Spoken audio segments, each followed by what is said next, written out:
तो हेलो दोस्तों, आप सभी का एक बार फिर से बहुत बहुत स्वागत है आपके अपने YouTube चैनल एक्सपी क्लासेस में। आधुनिक काल गद्य साहित्य एक प्रकार से कह सकते हैं, क्योंकि जो हमारा गद्य का इतिहास है वो हमें आधुनिक काल या हम कहें लगभग पूर्व भारतेंदु युग के पहले से देखने को मिलता है। कहते नहीं, गद्य के उत्कर्ष का सूर्योदय काल। सूर्योदय मतलब सूर्य का उदय होना, यानी कि गद्य का जब उदय हुआ वो काल कौन सा माना जाता है? भारतेंदु युग। तो गद्य की एक प्रकार से शुरुआत ही भारतेंदु युग से मानी जाती है और भारतेंदु युग आधुनिक काल के अंतर्गत आता है। अब आप लोगों का काम है क्लास को लाइक करने का, शेयर करने का। मेरा कार्य है आपको पढ़ाने का, मेहनत करने का, जो कि मैं करूंगा। आपको एक एक चीज पॉइंट टू पॉइंट अपनी कॉपी में नोट करते हुए चलना है। मैं जीरो से उठाकर हीरो तक ले जाऊंगा आपको। चलिए आगे बढ़ते हैं। अगला प्रश्न हमारा आज का पहला प्रश्न है, आपसे पूछा गया है दोस्तों कि नागरी प्रचारणी सभा की स्थापना किसने की है? नागरी प्रचारणी सभा की स्थापना किसने की है भाई? रामचंद्र शुक्ल ने की है, श्याम सुंदर दास ने की है, बाल मुकुंद गुप्त ने की है, या फिर हजारी प्रसाद द्विवेदी जी ने की है? बताइए।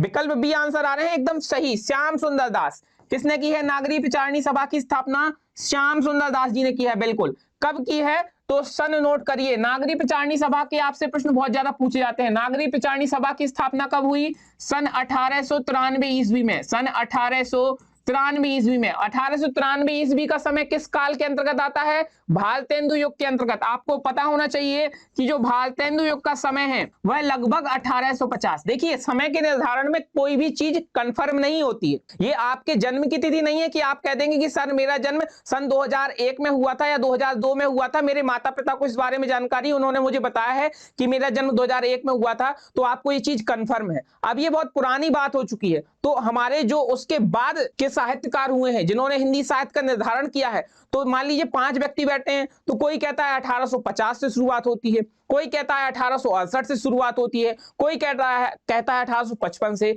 लेकिन सभी का एक मोटा मोटा अंदाज है कि 1850 से 1900 ईस्वी। ये मैं यहां पर लगभग लिखे दे रहा हूं, ठीक है ना? तो जब भी अगर प्रश्न आपसे पूछा जाएगा पेपर में कि भारतेंदु युग का समय क्या है, तो आपको विकल्प में सिर्फ एक ही जगह ऐसा ऑप्शन मिलेगा जो 1850 और 1900 के बीच में आ रहा होगा। दो दो ऑप्शन नहीं मिलेंगे, ठीक है? तो मोटा अंदाज क्या रखना है दिमाग में कि 1850 ईस्वी से लगभग शुरुआत होती है और 1900 ईस्वी के बीच का समय भारतेंदु युग है।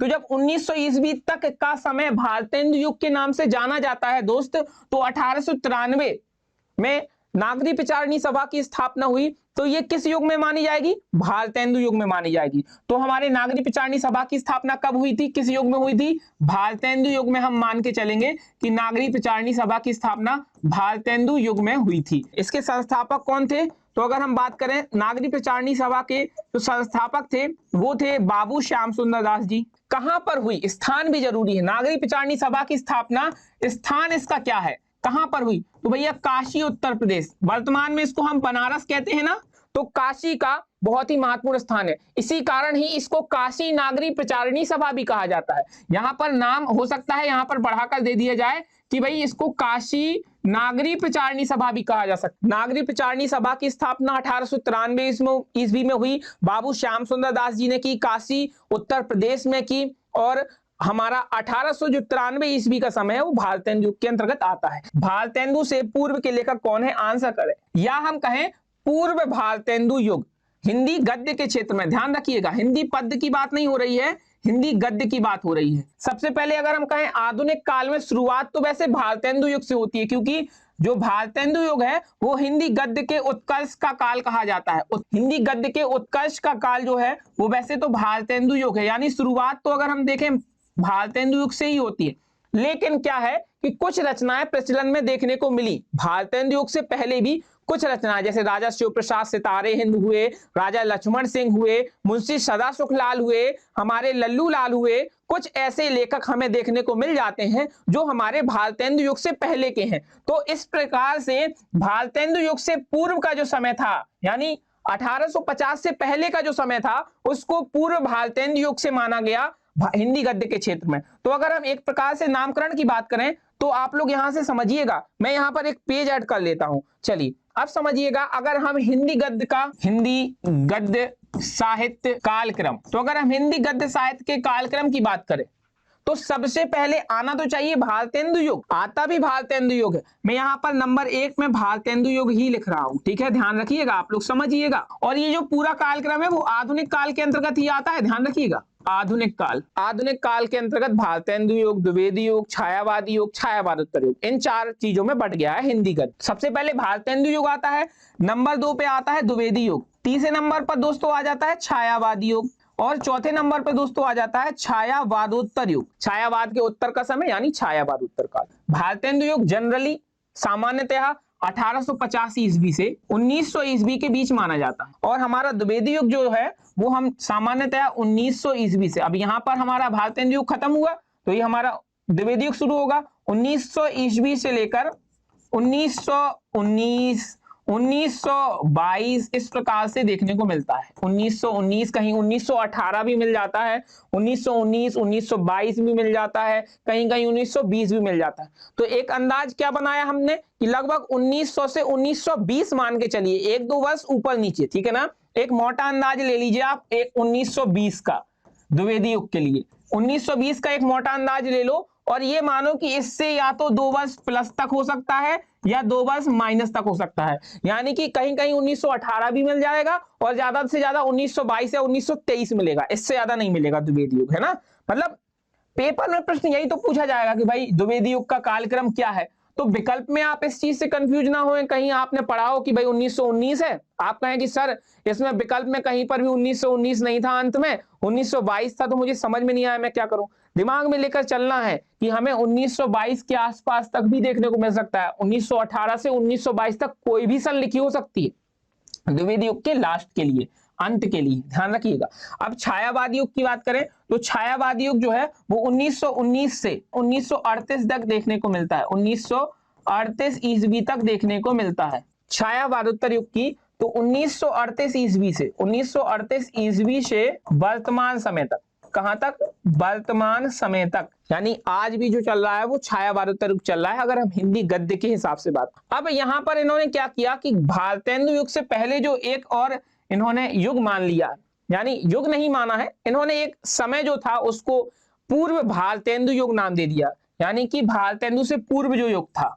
वैसे हमारे अगर कालक्रम विभाजन करें तो इन 4 में ही होता है हिंदी गद्य साहित्य का, लेकिन एक अलग से दिमाग में देकर चलिएगा कि अगर पूर्व भारतेंदु युग का कहीं जिक्र हो जाए तो आपको कंफ्यूज नहीं होना है, ना ही परेशान होना है। पूर्व भारतेंदु युग जो है वो हमारा 13वीं शताब्दी से और लगभग 1850 ईस्वी। अब ये चीज आपको कंफ्यूज नहीं होना चाहिए। पूर्व भारतेंदु युग मैंने बताया कुछ हमारे राजा नाम से, जैसे राजा शिव प्रसाद सितारेहीन, राजा लक्ष्मण सिंह, इस प्रकार से कुछ लेखक हुए हैं, वो आ जाते हैं, मुंशी सदा सुखलाल आ जाते हैं, लल्लू लाल आ जाते हैं। तो ये चीज आपको क्लियर हुई। अगर हिंदी साहित्य के कालक्रम की बात करें और हिंदी साहित्य में पूछे कि भाई भारतेंदु युग का समय क्या है, तो लगभग 1850 से 1900, उसके बाद आता है द्विवेदी युग 1900 से 1919, लगभग 1920 1922 भी मिल जाता है।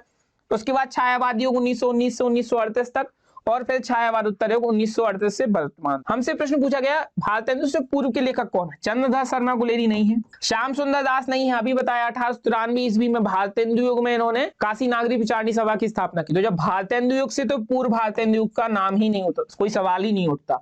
राय कृष्णदास ये भी नहीं होंगे भाई। मुंशी सदा सुखलाल, इन्होंने सुख सागर नामक एक रचना लिखी है, याद रखिएगा इनकी रचना बहुत बार पूछी जाती है, इस पर लगाइएगा स्टार, सुख सागर पर स्टार लगा लीजिएगा। सुख सागर नामक रचना लिखी है मुंशी सदा सुखलाल ने, हिंदी में भारतेंदु से पूर्व के लेखक। अगला प्रश्न पूछा गया है आधुनिक गद्य का जनक किसको कहा जाता है। ये अच्छा प्रश्न है, बताइए, बहुत ही बार पूछा जाने वाला प्रश्न है, इस पर लगा लीजिएगा आप लोग बहुत बड़ा स्टार, ठीक है ना।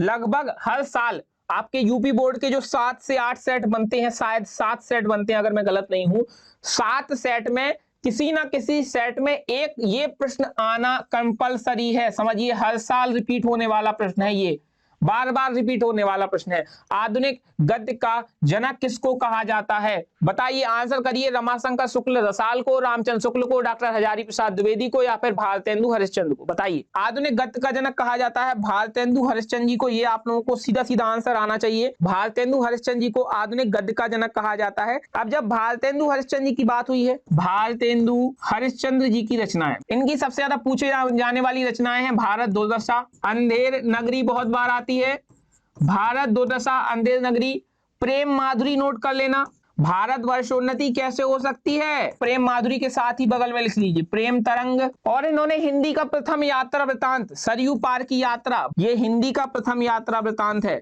ये बार बार आपके पेपर में आता है, हिंदी का प्रथम यात्रा वृतांत है, तो इसको नोट कर लीजिएगा। हिंदी का प्रथम यात्रा वृतांत क्या है? सरयू पार की यात्रा। भारत दुर्दशा नाटक है बहुत ही प्रसिद्ध, अंधे नगरी नाटक है बहुत ही प्रसिद्ध, भारतवर्षोन्नति कैसे हो सकती है निबंध है बहुत ही प्रसिद्ध भारतेंदु हरिश्चंद्र जी का, प्रेम माधुरी, प्रेम तरंग, प्रेम मालिका भी नोट कर लीजिएगा। आधुनिक गद्य का जनक कहा जाता है भारतेंदु हरिश्चंद्र जी को। और अब आपसे पूछा गया एक बहुत ही बेहतरीन प्रश्न जो भी बार बार आता है, ठीक है ना, लेकिन ये पिछले वाले प्रश्न से ज्यादा इंपॉर्टेंट नहीं है। पिछला वाला जो प्रश्न था आधुनिक गद्य साहित्य का जनक, बहुत इंपॉर्टेंट प्रश्न है, इसके लिए भी आंसर करिए। आपसे प्रश्न पूछा गया है फोर्ट विलियम कॉलेज कहां पर स्थित था, अथवा फोर्ट विलियम कॉलेज की स्थापना कहां पर हुई थी। इसके अलावा मैं आपको थोड़ा फोर्ट विलियम कॉलेज के बारे में जानकारी दे देता हूं। सन 1800 ईस्वी में कलकत्ता में उस समय के जो गवर्नर थे, तत्कालीन गवर्नर थे, जिनका नाम था लॉर्ड वेलेजली, आप लोगों ने नाम सुना होगा। तो उस समय का जो गवर्नर था वेलेजली, इसने की थी स्थापना कलकत्ता में। कहां पर? कलकत्ता में सन 1800 ईस्वी में फोर्ट विलियम कॉलेज की स्थापना। तो आंसर क्या होगा? विकल्प बी आंसर हो जाएगा, कलकत्ता। भारतेंदु युग का काल क्या है? अभी मैंने आपको भारतेंदु युग का कालक्रम बताया है, उस हिसाब से आप इस प्रश्न को सॉल्व करिए। तो हम यहां पर चलते हैं, जरा देखते हैं जो भी हमारे विकल्प हैं उनके आधार पर हम सॉल्व कर लेते हैं। देखिए जरा, उनके आधार पर सॉल्व कर लेते हैं। आपसे पूछा गया है कि भारतेंदु युग का काल क्या है, यही पूछा गया है आपसे। तो यहां पर देखिए जो पहला विकल्प है वो क्या दिया है? पहला विकल्प दिया है 1868 से 1900 ईस्वी तक। चलो ठीक है, कोई बात नहीं, ये लगभग भारतेंदु युग के अंतर्गत ही आता है। हम जानते हैं भारतेंदु युग की शुरुआत लगभग 1850 होती है, 1850 यहाँ पर नहीं है, यहाँ 1868 है, कोई बात नहीं। और जो अंत है वो 1900 ईस्वी में होता है, और यहाँ पर 1900 दिया हुआ है।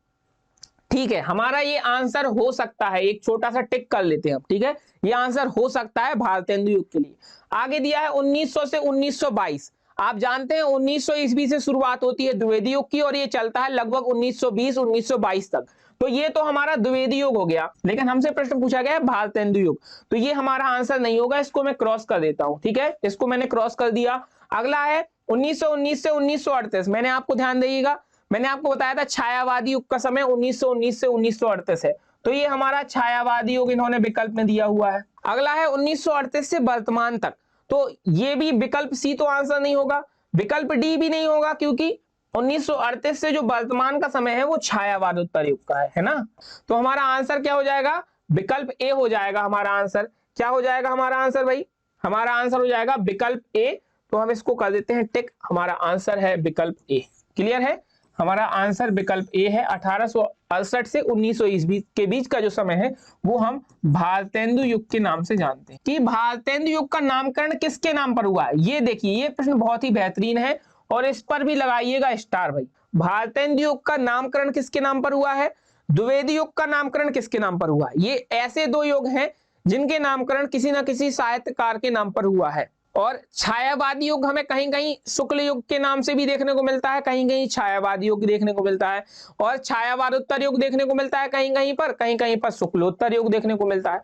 वो चर्चा हम बाद में करेंगे। फिलहाल ध्यान रखिए कि भारतेंदु युग का जो नामकरण हुआ है वो किसके नाम पर हुआ है? भारतेंदु हरिश्चंद्र जी के नाम पर। किसके नाम पर? भारतेंदु हरिश्चंद्र जी के नाम पर हुआ है। महावीर प्रसाद द्विवेदी जी के नाम पर हुआ है द्विवेदी युग का नामकरण। तो भारतेंदु युग का नामकरण हुआ है, विकल्प बी आंसर हो जाएगा, भारतेंदु हरिश्चंद्र जी के नाम पर हुआ है। भारतेंदु युग का समय क्या है? 1850 से 1900 ईस्वी, अभी मैंने आपको बताया था। द्विवेदी युग का समय क्या है? 1900 से लगभग 1922, 1919, 1920 के आसपास का समय। अगला प्रश्न देखिए, आनंद कादम्बनी के संपादक कौन है? आनंद कादम्बनी के संपादक कौन है? आंसर करिएगा दोस्त। यहां पर ध्यान दीजिएगा, इस प्रश्न में मैं आपको कुछ महत्वपूर्ण पत्रिकाएं भारतेंदु युग की नोट करवाने जा रहा हूं। इसको अच्छे से शिद्दत के साथ अपनी कॉपी में नोट करके रखिएगा। आनंद कादम्बनी के संपादक कौन है? आपसे प्रश्न में पूछा गया है। भारतेंदु युग की पत्रिकाएं नोट करवा रहा हूं, उनको नोट कर लीजिएगा। भारतेंदु हरिश्चंद्र जी की पत्रिकाएं नोट करिए। अब जब भारतेंदु युग की बात हो रही है तो भारतेंदु हरिश्चंद्र जी की पत्रिकाएं नोट करिए सबसे पहले। तो भारतेंदु हरिश्चंद्र जी की जो पत्रिकाएं हुई है उनमें आप नोट करिए नाम। सबसे पहले लिखिए बाला बोधनी पत्रिका, नोट करिए कवि वचन सुधा, मोस्ट इंपॉर्टेंट है।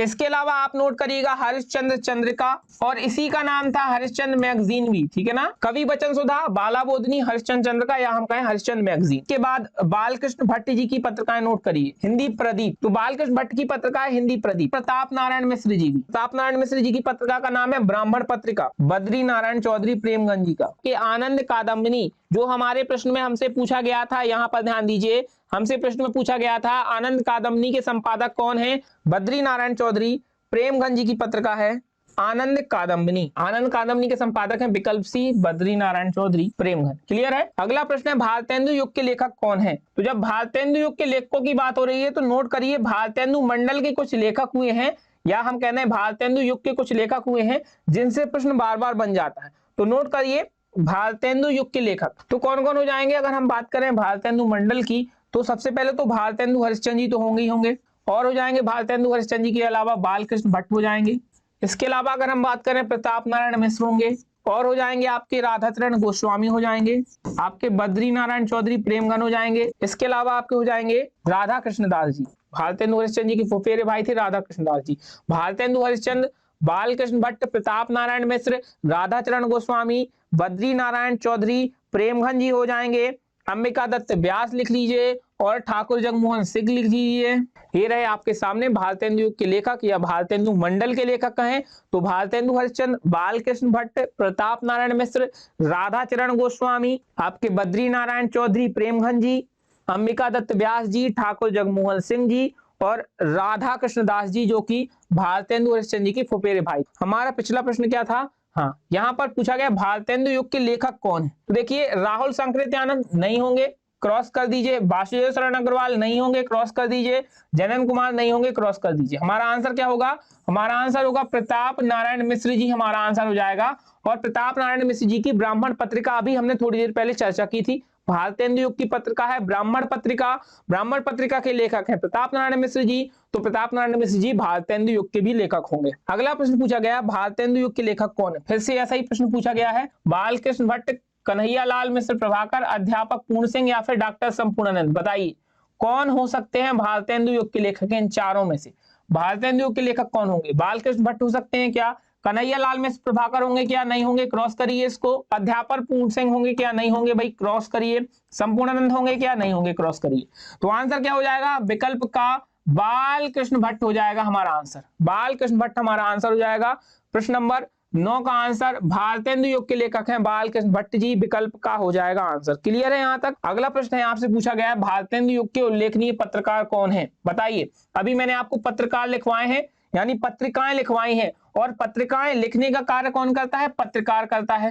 तो आपको यहाँ प्रश्न से कंफ्यूजन नहीं होना चाहिए। तो जो पत्रिकाओं को जिन्होंने लिखा है वो पत्रकार कहलाते हैं। तो चारों नामों में देखिए क्या कोई आपको ऐसा नाम मिल रहा है जिन्होंने कोई भी पत्रिका भारतेंदु युग में लिखी हो। बाबू गुलाब राय ने लिखी है क्या, भाई कोई पत्रिका नहीं लिखी है, भारतेंदु युग से संबंधित नहीं है। बालकृष्ण भट्ट जी ने लिखी है क्या, हाँ लिखी है, हिंदी प्रदीप पत्रिका बालकृष्ण भट्ट जी ने लिखी है। आगे रामचंद्र शुक्ल, नहीं भाई ये तो हमारे छायावाद युग के आसपास के हैं, ये नहीं होंगे। गणेश शंकर विद्यार्थी, नहीं ये भी नहीं होंगे। हमारा आंसर होगा बालकृष्ण भट्ट, विकल्प बी हो जाएगा। आपसे प्रश्न में पूछा गया था कि भारतेंदु युग के उल्लेखनीय पत्रकार कौन है, तो बालकृष्ण भट्ट जी। कौन सा युग हिंदी गद्य के उत्कर्ष का सूर्योदय काल था। बताइए, मैंने अभी शुरुआत में जब क्लास शुरू हुई थी इस पर मैंने चर्चा की हुई है। हिंदी गद्य के उत्कर्ष का, उत्कर्ष मतलब उत्थान कह दें, उत्कर्ष मतलब शुरुआत कह दें, जब विकास हुआ है बहुत ज्यादा। उत्कर्ष मतलब होता है किसी चीज का बहुत ज्यादा विकास होना। उत्कर्ष का सूर्योदय काल, तो हमारे हिंदी गद्य के उत्कर्ष का सूर्योदय काल क्या था, भारतेंदु युग था। क्लियर है दोस्त, यहां तक विकल्प ए आंसर हो जाएगा। क्लियर है। आगे बढ़ते हैं। अगला प्रश्न आपसे पूछा गया है, हिंदी गद्य साहित्य के जनक माने जाते हैं। बहुत ही इंपॉर्टेंट, बहुत ही इंपॉर्टेंट, ठीक है ना। एक प्रश्न पहले भी आया हुआ है, ध्यान दीजिएगा। एक प्रश्न आपका पहले भी आया था, प्रश्न था आपका आधुनिक हिंदी साहित्य का जनक, आधुनिक गद्य का जनक। आधुनिक गद्य का जनक भारतेंदु हरिश्चंद्र को ही कहा जाता है। ऐसे ही यहाँ पर यह प्रश्न जो पूछा गया है अभी, वो पूछा गया है हिंदी गद्य साहित्य का जनक किसको कहा जाता है। तो भी आधुनिक गद्य का जनक का है, हिंदी गद्य साहित्य का जनक का है, ठीक है ना।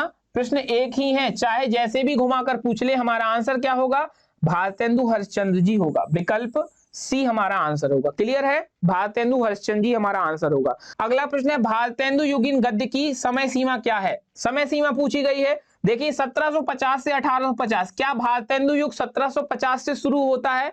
नहीं होता है, इसको तुरंत क्रॉस करिए, नहीं होगा आंसर। अगला है 1850 से 1900 ईस्वी, हाँ भाई ये तो होता है, ये तो होता है, तो हमारा आंसर यही हो जाएगा। बाकी हम अन्य विकल्प देख लेते हैं। ये दिया है 1900 से 1920, ये तो द्विवेदी युग का है, तो ये भी नहीं होगा। और ये दिया है 1920 से 1936, ये भी नहीं होगा। ठीक है, तो हमारा आंसर क्या हो जाएगा? हमारा आंसर हो जाएगा विकल्प बी। क्या हो जाएगा दोस्त? हमारा आंसर क्या हो जाएगा? विकल्प बी हमारा आंसर हो जाएगा। हो जाएगा ना? चलिए अगला प्रश्न है हमारा, भारतेंदु युग से पूर्व गद्य के लेखक कौन है? बताइए, भारतेंदु युग से पूर्व गद्य के लेखक कौन है? आंसर करें। आपसे ऐसे ही पूछ सकता है कि पूर्व भारतेंदु युग के लेखक कौन है, आपसे पूछ सकता है भारतेंदु पूर्व युग के लेखक कौन है, कैसे भी आपसे प्रश्न पूछा जा सकता है। ठीक है ना? तो हमारा आंसर क्या होगा? भारतेंदु युग से पूर्व गद्य के लेखक, ध्यान दीजिए, मुंशी सदा सुखलाल, इनकी एक रचना बताई थी सुख सागर। रामचंद्र शुक्ल नहीं होंगे भाई। बालकृष्ण भट्ट, ये तो भारतेंदु युग के ही हैं। आपसे पूछा गया भारतेंदु युग से पूर्व यानी पहले के, ये नहीं पूछा गया कि भारतेंदु युग के कौन, तो ये नहीं होगा। बहुत सारे लोग बालकृष्ण भट्ट आंसर करके आएंगे, वो सिर्फ इतना पढ़ेंगे भारतेंदु युग, अब उनको ये नहीं समझ में आएगा कि अगर पूर्व पूछा गया है तो हमारा आंसर बालकृष्ण भट्ट नहीं हो सकता। वो ये ध्यान ही नहीं देंगे, वो सिर्फ ध्यान देंगे भारतेंदु युग का बस, तो ये भी नहीं होगा आंसर। महादेवी वर्मा तो हमारे छायावाद युग की है, आधुनिक युग की मीरा कहा जाता है इनको, महादेवी वर्मा को, ये भी नहीं होगा। तो आंसर होगा विकल्प ए, मुंशी सदा सुखलाल। क्लियर है दोस्त? चलिए अगला प्रश्न है, प्रारंभिक गद्य लेखकों में से दो राजाओं में से एक कौन है? बताइए कि जो भारतेंदु पूर्व समय था उसमें कुछ राजाओं के नाम देखने को मिलते हैं। एक है हमारे राजा लक्ष्मण सिंह, याद रखिएगा, और एक है राजा शिव प्रसाद सितारे हिंद। राजा लक्ष्मण सिंह, राजा शिव प्रसाद सितारे हिंद, दोनों ही प्रारंभिक गद्य लेखकों में दो राजाओं के नाम से जाने जाते हैं। इन दो राजाओं का उल्लेख हमें प्रारंभिक गद्य लेखों में देखने को मिलता है जो कि पूर्व भारतेंदु युग से संबंधित है। इसके अलावा मुंशी सदा सुखलाल, इसके अलावा लल्लू लाल का नाम भी देखने को मिलता है। ठीक है ना? कहीं कहीं सदल मिश्र का नाम भी देखने को मिलता है। तो ये सभी हमारे पूर्व भारतेंदु युग के हैं। हमारा आंसर क्या हो जाएगा भैया? पूछा गया है दो राजाओं में से एक, तो राजा शिव प्रसाद सितारे हिंद हमारा आंसर होगा। क्लियर है? ये जो चारों नाम लिखे हैं, मुंशी सदा सुखलाल, सदल मिश्र, राजा शिव प्रसाद सितारे हिंद, लल्लू लाल, ये चारों ही आपके किस युग से संबंधित हैं? पूर्व भारतेंदु युग। यहां लिख लीजिएगा, ये सभी आपके पूर्व भारतेंदु युग के हैं। हरिश्चंद्र को भारतेंदु की पदवी से सुशोभित कब किया गया है? बताइए। तो ध्यान दीजिएगा, जो भारतेंदु हरिश्चंद्र जी थी उनको भारतेंदु की उपाधि मिली थी। भारतेंदु की उपाधि मिली थी, किसके द्वारा मिली थी? तो काशी के विद्वानों ने सन 1880 ईस्वी में। आंसर क्या होगा? विकल्प सी हमारा आंसर होगा। सन 1880 ईस्वी में हरिश्चंद्र जी को भारतेंदु की पदवी से, भारतेंदु की उपाधि से सुशोभित किया गया था। काशी के विद्वानों ने इनको यह उपाधि दी थी। आगे बढ़ते हैं, हमारा अगला प्रश्न है कि शिव प्रसाद सितारे हिंद किस युग के लेखक हैं? आंसर करिए। शिव प्रसाद सितारे हिंद, तो एक तो हमारे राजा लक्ष्मण सिंह होगा, एक हमारे राजा शिव प्रसाद सितारे हिंद। ये हिंदी साहित्य में जाने माने दो राजाओं में से एक हुए जिन्होंने गद्य रचनाएं लिखी हैं। हमारा प्रश्न है कि राजा शिव प्रसाद सितारे हिंद किस युग के लेखक हैं? आंसर करके बताएं जल्दी से सभी लोग। तो आप लोगों को पता होगा कि मैंने बताया था कि भारतेंदु से पूर्व कुछ लेखक हुए हैं। एक है मुंशी सदा सुखलाल जी, लल्लू लाल का नाम याद रखिए भाई। ये चार नाम तो आपको बिल्कुल याद रखने ही हैं। ये सभी, ये चारों भारतेंदु पूर्व, या हम कहें पूर्व भारतेंदु, पूर्व भारतेंदु युग के चार लेखक हैं। राजा लक्ष्मण सिंह, राजा शिव प्रसाद सितारे हिंद, मुंशी सदा सुखलाल और लल्लू लाल। मुंशी सदा सुखलाल की रचना आपको सुख सागर याद होगी, लल्लू लाल जी की प्रेम सागर रचना है। तो हमारा आंसर क्या हो जाएगा? भारतेंदु पूर्व युग कह दें या पूर्व भारतेंदु युग कह दें, दोनों ही एक ही बात है। तो विकल्प ए आंसर हो जाएगा। तो हमारा आंसर भारतेंदु पूर्व युग हो जाएगा। आगे बढ़ते हैं अगले प्रश्न की ओर। अगला प्रश्न हमसे कह रहा है कि निम्नलिखित नामों में से कौन सा लेखक खड़ी बोली गद्य का प्रारंभिक लेखक है? बताइए। चार ऑप्शन आपके सामने हैं, राम प्रसाद निरंजनी, सदल मिश्र, पंडित दौलत राम या फिर राजा शिव प्रसाद सितारे हिंद। खड़ी बोली गद्य का प्रारंभिक लेखक, एक मैं हिंट दे देता हूं, जो ये लेखक है इनकी रचना का नाम है भाषा योग वासिष्ठ। बहुत बार पेपर में ये रचना पूछी जाती है। राम प्रसाद निरंजनी जी, राम प्रसाद निरंजनी जी की रचना का नाम है भाषा योग वासिष्ठ। तो हमारा आंसर हो जाएगा विकल्प ए, राम प्रसाद निरंजनी खड़ी बोली गद्य के प्रारंभिक लेखक हैं। ध्यान दीजिएगा, खड़ी बोली गद्य के प्रारंभिक लेखक कौन है? तो राम प्रसाद निरंजनी जी हैं खड़ी बोली गद्य के प्रारंभिक लेखक। आगे बढ़ते हैं अगले प्रश्न पर। अगला प्रश्न आपसे पूछा गया है, खड़ी बोली गद्य के विकास का प्रारंभिक युग कौन सा है? खड़ी बोली गद्य के विकास का, या हम कह दें गद्य के उत्कर्ष का सूर्योदय काल कौन सा है? तो भी वही आंसर होगा। द्विवेदी युग होगा, छायावाद युग होगा, भारतेंदु युग होगा,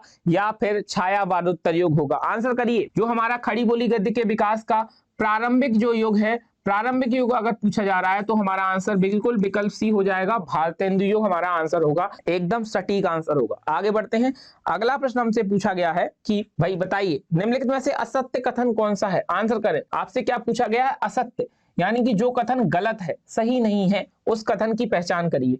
पहला कथन कह रहा है कि गद्य व्याकरण सम्मत वाक्यबद्ध रचना है, पहला कथन कहा गया। दूसरा कहा गया है कि गद्य प्रधानतया विचार, तर्क, चिंतन एवं विश्लेषण प्रधान होता है। बिल्कुल ठीक है भैया।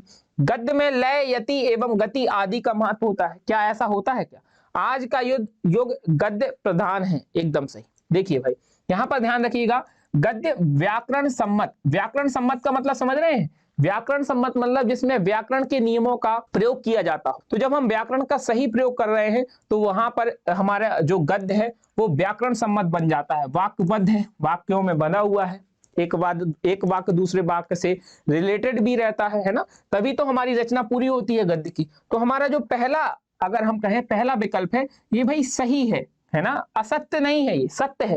तो हमारा आंसर ये नहीं होगा, इसको हम क्रॉस कर देंगे, ये आंसर नहीं होगा हमारा, है ना। हमें पूछ रहा है कि असत्य कथन कौन सा है। दूसरा है गद्य प्रधानतया विचार, तर्क, चिंतन एवं विश्लेषण प्रधान होता है। अब आप सोचिए, गद्य में रचनाएं हम देखते हैं, कोई भी रचना आप पढ़ लीजिए, किसी भी प्रकार की कहानी पढ़ते हैं, किसी भी प्रकार के नाटक को पढ़ते हैं, या कोई भी अगर हम विधा उठा लें गद्य की, हर विधा में या तो कहीं विचार मिल जाएगा, कोई विधा हमारी तर्क पर आधारित होगी, कहीं पर चिंतन हो रहा होगा, या फिर कोई ना कोई विश्लेषण प्रधान, यानी किसी भी चीज का विश्लेषण किया जा रहा होगा। तो गद्य में इस प्रकार की चीजों का प्रयोग बिल्कुल होता है, यानी विकल्प बी जो है हमारा, विकल्प खा जो है हमारा, ये भी हमारा सही है, ये हमारा सही है। तो ये हमारा आंसर नहीं है, इसको हम क्रॉस कर देंगे, क्योंकि हमसे असत्य कथन पूछा गया है। मैं एक एक विकल्प को आपको अच्छे से समझा रहा हूं, ठीक है। जिन्होंने सेशन को लाइक ना किया वो लाइक कर दीजिए। अगला जो हमारा है वो कह रहा है कि गद्य में लय, यति एवं गति आदि का महत्व होता है। अब आप सोचिए, क्या जो गद्य होता है उसमें हमें लय बनाकर बोलना जरूरी है? क्या हमें यति गति देखनी पड़ती है? ये तो आप कहेंगे कि सर पद्य में देखना पड़ता है। आपने बताया था कि पद्य जो होता है एक गाने के रूप में, या हम कहते हैं तुकबंदी वाली रचना जो होती है, जिसमें यति गति तुक मिजाजी देखने को मिलती है, लय देखने को मिलती है, वो पद्य में देखने को मिलती है, गद्य में देखने को नहीं मिलती। यानी कि हमारा ये जो कथन है ये असत्य हो जाएगा, और ये असत्य हो जाएगा यानी कि यही हमारा सही होगा। फिलहाल हम चौथे विकल्प को भी देख लेते हैं कि आज का युग गद्य प्रधान है। क्या आज का युग गद्य प्रधान है? आप देखिएगा, आप मार्केट जाइएगा, बुक स्टोर पर जाइएगा, जहां पर बहुत सारे लेखकों की रचनाएं आपको देखने को मिलती हैं। वर्तमान में जो नए लेखक भी हैं वो ज्यादातर आप देखिएगा अपनी आत्मकथा पर आधारित, अपनी जीवनी पर आधारित बहुत सारी कहानियां विभिन्न प्रकार की हमें देखने को मिलती हैं। तो आज का जो समय चल रहा है उसमें काव्य रचनाएं कहीं ना कहीं पीछे रह गई हैं, और जो गद्य रचनाएं हैं, काव्य मतलब पद्य रचना पीछे रह गई है और गद्य रचना आगे बढ़ रही है। गद्य रचनाएं ज्यादा देखने को मिल रही हैं। गद्य रचनाएं में बहुत सारी विधाएं, नई नई विधाएं हमें देखने को मिलती हैं। संस्मरण रचना, रेखा चित्र रचनाएं और एकांकी रचनाएं, है ना। तो इस प्रकार से एकांकी क्या होती है? एक खंड का, एक अंक का नाटक होता है, उसको एकांकी कहा जाता है। और जैसे नाटक होता है, नॉर्मली जो नाटक होते हैं वो 5-5, 6-6 अंकों में, 4 अंक का, 5 अंक का, इस प्रकार के देखने को मिलते हैं, लेकिन एकांकी 1 अंक का। तो ये नई विधाएं जन्म ले रही हैं, यानी आज का जो युग है वो गद्य प्रधान बन रहा है भाई। तो यानी कि हमारा विकल्प डी भी सत्य कथन है, लेकिन ये असत्य नहीं है, तो ये हमारा आंसर नहीं होगा। तो हमारा आंसर क्या होगा मित्र? हमारा आंसर होगा विकल्प सी, गद्य में लय, यति एवं गति आदि का महत्व होता है, ये हमारा आंसर हो जाएगा। यह हमारा असत्य कथन है। अगला प्रश्न है कि निम्नलिखित में से कौन सी रचना जटमल कवि की है? चारों की चारों रचनाएं आपके पेपर में पूछी जाती हैं, चारों पर लगा लो भाई स्टार। और ये पेपर में आती ही आती हैं, हर साल रिपीट होने वाली रचनाओं में से है ये चारों रचनाएं। तो ये चारों रचनाएं आपको पता होनी चाहिए कौन सी रचना किसकी है। आंसर करें भाई। तो सबसे पहले अगर हम बात करें नील देवी, तो नील देवी तो नोट कर लीजिए भारतेंदु हरिश्चंद्र जी की रचना है। कवि जटमल की रचना कौन सी हो जाएगी? नासिकेत उपाख्यान किसकी है? सदल मिश्र की रचना है, ध्यान रखिएगा। तो गोरा बादल की कथा तो है हमारे जटमल जी की, जो हमारा आंसर है। अब ये अंतिम रह गया चंद छंद वर्णन की महिमा, तो ये किसकी रचना है? ये कवि गंग की रचना है। किसकी? कवि गंग जी की रचना है, या इन्हीं को हम गंग कवि भी कहते हैं। तो हमारा आंसर विकल्प भी हो जाएगा। गोरा बादल की कथा किसकी है? जटमल कवि की रचना है गोरा बादल की कथा। अगले प्रश्न की ओर। अगला प्रश्न आपसे पूछा गया है कि प्रेम सागर के रचनाकार कौन है? बताइए। सदल मिश्र होंगे, पंडित लल्लू लाल होंगे, इंशा अल्लाह खां होंगे, या फिर आपके सदा सुखलाल होंगे? बताइए। सदल मिश्र जी की रचना कौन सी है? नासिकेत उपाख्यान। सदा सुखलाल की रचना कौन सी है? सुख सागर। प्रेम सागर के रचनाकार कौन है? पंडित लल्लू लाल। प्रेम सागर के रचनाकार कौन है? पंडित लल्लू लाल जी हैं प्रेम सागर के रचनाकार। तो हमारा आंसर विकल्प बी होगा। ठीक है, ये तो क्लियर है। तो इंशा अल्लाह खां जी की रचना है रानी केतकी की कहानी। आगे बढ़ते हैं, हमारा आंसर विकल्प बी हो जाएगा, लल्लू लाल प्रेम सागर के रचनाकार हैं। अगला प्रश्न आपसे पूछा गया है भारत दो दशा रचना किसकी है? बताइए। तो कुछ रचनाएं नोट करिए। मैंने आपको अभी बताया नील देवी, मैंने आपको बताया भारत दो दशा, मैंने आपको बताया सत्य हरिश्चंद्र, वैदिकी हिंसा हिंसा न भवती। इसके अलावा नोट करिए प्रेम माधुरी, अंधेर नगरी। नील देवी, भारत दो दशा, सत्य हरिश्चंद्र, वैदिकी हिंसा हिंसा न भवती, प्रेम माधुरी, अंधेर नगरी, श्री चंद्रावली। ये सभी रचनाएं अगर मैं बात करूं किसकी है दोस्तों, तो ये सभी रचनाएं नोट कर लीजिएगा, ये सभी रचनाएं हैं भारतेंदु हरिश्चंद्र जी की। किसकी? भारतेंदु हरिश्चंद्र जी की रचना है। प्रेम तरंग नोट कर लीजिएगा भाई, प्रेम मालिका नोट कर लीजिएगा, सरयू पार की यात्रा भी नोट कर लीजिएगा, और एक रचना और है भारत वर्षोन्नति कैसे हो सकती है, बहुत ही इंपॉर्टेंट है। तो हमारा प्रश्न था भारत दो दशा रचना किसकी है? आंसर क्या होगा दोस्त? आंसर होगा विकल्प सी, भारतेंदु हरिश्चंद्र जी की। क्लियर है यहाँ तक? विकल्प सी हो जाएगा। सरयू पार की यात्रा है, वह जो है सरयू पार की यात्रा, ये इनके द्वारा लिखा गया हिंदी का प्रथम यात्रा वृतांत है। प्रथम यात्रा वृतांत, ये प्रश्न भी बहुत बार बन जाता है। ठीक है ना, चलिए आगे बढ़ते हैं। अगला प्रश्न है श्री चंद्रावली नामक नाटक के लेखक कौन है? श्री चंद्रावली की विधा क्या है? तो याद रखिएगा यह एक नाटक है। किसके द्वारा लिखा गया है? ये लिखा गया है भारतेंदु हरिश्चंद्र जी के द्वारा। ठीक है ना, आगे बढ़ते हैं। अगला प्रश्न है आज का, रेल का विकट खेल के रचयिता कौन है? मोस्ट इंपॉर्टेंट रचना, इस पर लगाओ भाई स्टार। भारतेंदु हरिश्चंद्र होंगे, बालकृष्ण भट्ट होंगे, डॉक्टर राम कुमार वर्मा होंगे, या जयशंकर प्रसाद होंगे? बताइए। रेल का विकट खेल, गणेश शंकर विद्यार्थी की पत्रिका कौन सी है? प्रताप। और हमारा जो प्रश्न है कि रेल का विकट खेल के रचयिता कौन है, तो बालकृष्ण भट्ट जी हैं रेल का विकट खेल के रचयिता। विकल्प बी हमारा आंसर हो जाएगा। क्लियर है? जल्दी से बताएं क्या होगा आंसर। हाँ जी, प्रश्न आपसे पूछा गया है कि हिंदी का प्रथम नाटक कौन सा है? हिंदी का प्रथम नाटक कौन सा है? आंसर करें। तो जब भी प्रथम रचनाओं की बात होती है, चाहे प्रथम नाटक की बात हो, चाहे प्रथम उपन्यास की बात हो, चाहे प्रथम कहानी की बात हो, चाहे प्रथम यात्रा वृतांत की बात हो, ये चारों ही प्रश्न आपके पेपर में बन जाते हैं। कौन कौन से? हिंदी का प्रथम नाटक आपसे पूछ लिया जाता है, हिंदी का प्रथम उपन्यास आपसे पूछ लिया जाता है, हिंदी की प्रथम कहानी आपसे पूछ ली जाती है, हिंदी का प्रथम यात्रा वृतांत। ये मैंने आपको बताया था, भारतेंदु हरिश्चंद्र जी का सरयू पार की यात्रा हिंदी का प्रथम यात्रा वृतांत कहलाता है। अब आपसे जो प्रश्न पूछा गया है उसमें पूछा गया है हिंदी का प्रथम नाटक कौन सा है? सती प्रताप, अजातशत्रु, स्कंदगुप्त, या फिर नहुस? तो ध्यान दीजिएगा, बहुत अच्छे से समझिएगा। हिंदी का प्रथम नाटक क्या है? नहुस है। अजातशत्रु और स्कंदगुप्त ये किसकी रचनाएं हैं दोस्त? चंद्रगुप्त, स्कंदगुप्त, अजातशत्रु, जन्मेजय का नागयज्ञ, ये किसकी रचनाएं हैं? जयशंकर प्रसाद की नाटक हैं। नहुस हमारा हिंदी का प्रथम नाटक हो जाएगा। अगला प्रश्न आपसे पूछा गया है दोस्त कि अंधेर नगरी किस विधा की रचना है? आंसर करें। तो देखिए, अंधेर नगरी बिल्कुल नाटक है। अंधेर नगरी, अनबुझ राजा, टके सिरबाजी, टके सिर खाजा, इस प्रकार का अगर आप लोगों ने देखा हो, आपके स्कूल में कोई प्रोग्राम हुआ हो, तो ऐसा नाटक हम देखने को मिलता है, अंधेर नगरी अनबुझ राजा वाला, है ना। एक नाटक बहुत ही प्रसिद्ध है ये। अंधेर नगरी किस विधा की रचना है? तो यह एक नाटक है। और किसकी रचना है? बताइए किसकी रचना है? किसी को पता हो तो कमेंट करके बताइए। अंधेर नगरी के रचनाकार कौन है? बताइए किसी को पता हो। अभी जो प्रश्न आया अंधेर नगरी जो कोई एक नाटक है, अगला जो प्रश्न है वो यही है कि अंधेर नगरी किसकी रचना है? मैंने आपको लिखवाया है। तो पूछा था नहुस के लेखक कौन है? गोपाल चंद गिरधरदास जी हैं, नोट कर लेना। हिंदी का प्रथम नाटक नहुस है, इसके लेखक गोपाल चंद गिरधरदास हैं। मोस्ट इंपॉर्टेंट प्रश्न है, इस पर स्टार लगा लेना। या तो पूछ लिया जाएगा हिंदी का प्रथम नाटक कौन सा है, नहुस है। या फिर ये पूछ लिया जाएगा कि नहुस के लेखक कौन है, तो गोपाल चंद्र गिरधर दास है। या फिर पूछ लिया जाएगा कि हिंदी के प्रथम नाटक के लेखक कौन है, तो भी आंसर होगा गोपाल चंद्र गिरधर दास जी। क्लियर हो गई बातें आप लोगों को। चलिए दोस्त बढ़ते हैं। हमारा जो प्रश्न चल रहा था कि अंधेर नगरी के रचनाकार कौन है, भारतेंदु हरिश्चंद्र। तो अंधेर नगरी के रचनाकार भारतेंदु हरिश्चंद्र हो जाएंगे। अंधेर नगरी किस विधा की रचना है, इससे पहले प्रश्न में पूछा गया था। तो अंधेर नगरी एक नाटक विधा की रचना है। आंसर करिए, हिंदी में नाटक रचना का प्रारंभ किस युग की देन है। बहुत ही आसान प्रश्न है। नाटक रचना का प्रारंभ किस युग की देन है, द्विवेदी युग, भारतेंदु युग, छायावादी युग या फिर प्रगतिवादी युग, बताइए। हिंदी में नाटक रचना का प्रारंभ किस युग की देन है, तो हमारा आंसर क्या होगा दोस्त, हमारा आंसर भारतेंदु युग हो जाएगा। विकल्प बी आंसर हो जाएगा, भारतेंदु युग। क्लियर है। यहां पर आपसे पूछा गया कि नाटक रचना का प्रारंभ किस युग की देन है, तो भारतेंदु युग होगा। निबंध रचना का प्रारंभ किस युग की देन है, तो भी भारतेंदु युग होगा। लेकिन एक प्रश्न घुमाकर पूछा जाता है कि निबंध रचना का सर्वाधिक विकास किस युग में हुआ है। निबंध रचना का सर्वाधिक विकास किस युग में हुआ है, तब हमारा आंसर छायावादी होता है। ध्यान दीजिएगा, निबंध में, नाटक में नहीं। नाटक रचना का प्रारंभ तो हमारा भारतेंदु युग में ही हुआ है और बहुत ही ज्यादा विकास भी हमें नाटक रचना का इस युग में देखने को मिलता है।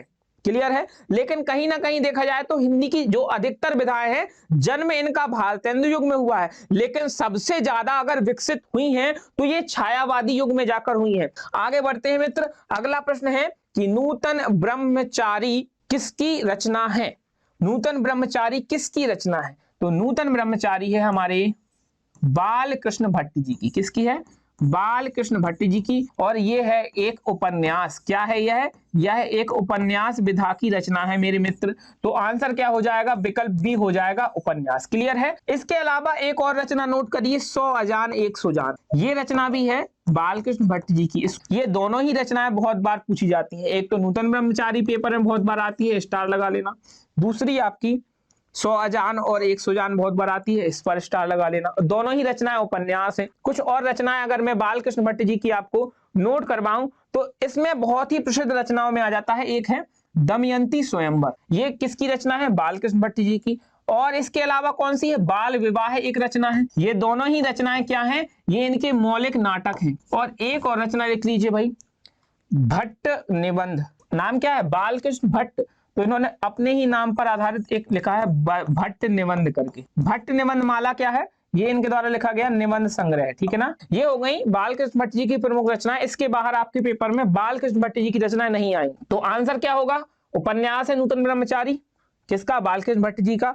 आगे बढ़ते हैं। अगला प्रश्न है, नूतन ब्रह्मचारी के रचनाकार कौन है। ये भी सरल है, अभी बताया आपको। कौन हो जाएंगे, विकल्प बी हो जाएगा, बालकृष्ण भट्ट जी। क्लियर है। अगला प्रश्न है हमारा कि हिंदी का प्रथम मौलिक उपन्यास कौन सा माना जाता है। हिंदी का प्रथम मौलिक उपन्यास, देखिए हेडिंग डालिए, हिंदी में प्रथम। सबसे पहले हम लिखते हैं नाटक। हिंदी का प्रथम नाटक कौन सा है, नहुष। इसके लेखक हैं गोपाल चंद्र गिरधर दास जी। दूसरी चीज हम लिख लेते हैं उपन्यास। तो हिंदी का प्रथम उपन्यास क्या होगा भाई, तो हिंदी का प्रथम उपन्यास होगा परीक्षा गुरु। क्या होगा, परीक्षा गुरु। तीसरा क्या है हमारा, कहानी हम लिखते हैं। कहानी का नाम है इंदुमती। तो इंदुमती के हैं किशोरी लाल गोस्वामी जी और परीक्षा गुरु के कौन है, लाला श्रीनिवास दास जी। अब हम बात करते हैं अंतिम जो है हिंदी का प्रथम यात्रा वृतांत। तो ये कौन सा है, सरयू पार की यात्रा। इसके लेखक कौन है, तो इसके लेखक हैं भारतेंदु हरिश्चंद्र। इंपॉर्टेंट चीज मैंने आपको लिखवाई।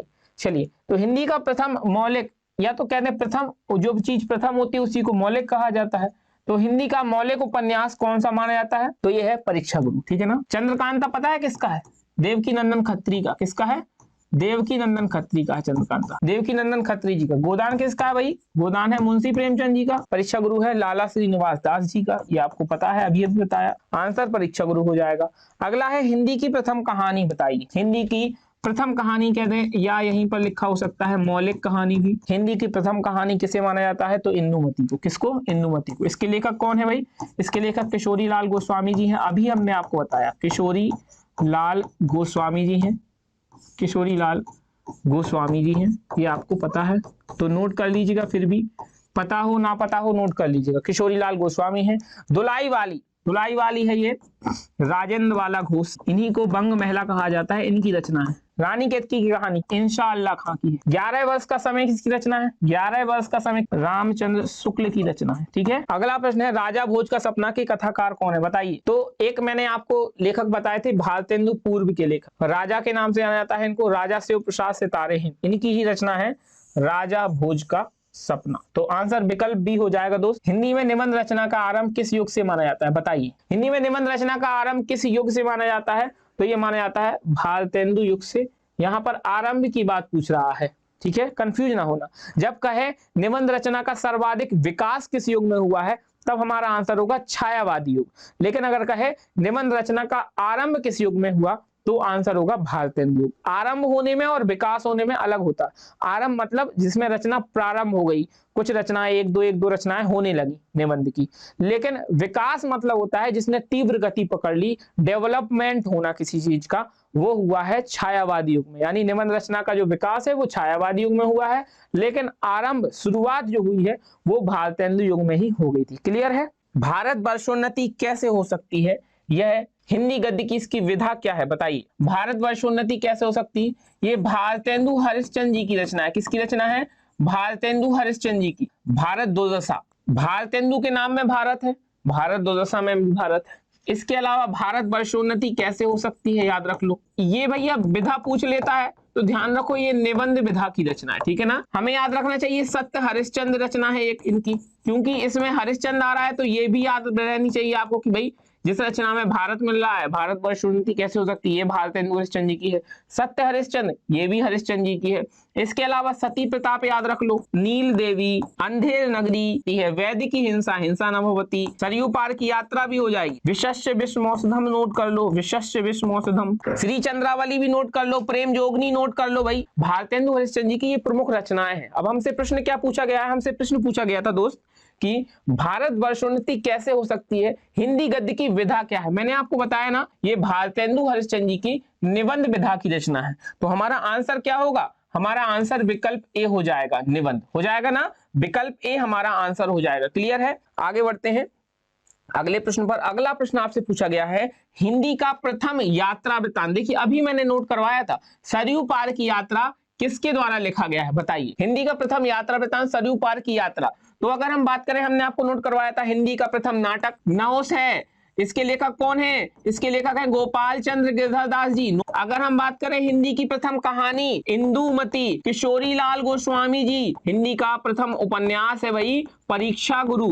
परीक्षा गुरु के लेखक कौन है? परीक्षा गुरु के लेखक है लाला श्रीनिवास दास जी। अब हिंदी का प्रथम यात्रा वृत्तांत, ये चार ही चीजें पूछी जाती है, पहली चीज, दूसरी चीज, तीसरी चीज और ये रही चौथी चीज। यानी हिंदी का प्रथम यात्रा वृत्तांत ये चौथी चीज है। तो आंसर क्या हो जाएगा? हिंदी का प्रथम यात्रा वृत्तांत किसके द्वारा? भारतेंदु हरिश्चंद्र जी के द्वारा लिखा गया है। क्लियर है? हमारा आंसर विकल्प का हो जाएगा। आगे बढ़ते हैं दोस्त अगले प्रश्न की तरफ। अगला प्रश्न आपसे पूछा गया है बनारस अखबार के प्रकाशक कौन है? भारतेंदु हरिश्चंद्र होंगे, राजा लक्ष्मण सिंह होंगे, राजा शिव प्रसाद सितारे हिंद होंगे, या फिर सदल मिश्र होंगे। तो दो अखबार, मैंने दो राजाओं के नाम आपको बताए थे। कौन कौन से? मैंने दो राजाओं के नाम बताए थे, एक बताए थे राजा शिव प्रसाद सितारे हिंद आपको, और एक मैंने बताए थे राजा लक्ष्मण सिंह। दोनों के मैं एक एक अखबार बता रहा हूं और पेपर में ये बार बार फंसते हैं, तो स्टार लगाइए इन पर। पहला हमारा अखबार नोट करिए, शिव प्रसाद सितारे हिंद जी का, तो ये हो जाएगा हमारा बनारस अखबार। राजा लक्ष्मण सिंह जी का, राजा लक्ष्मण सिंह जी का है प्रजा हितैषी। तो आंसर क्या होगा? बनारस अखबार के प्रकाशक कौन है? तो हमारा आंसर विकल्प सी हो जाएगा। क्लियर है यहां तक? अगला प्रश्न आपसे पूछा गया है कवि वचन सुधा पत्रिका के संपादक कौन है?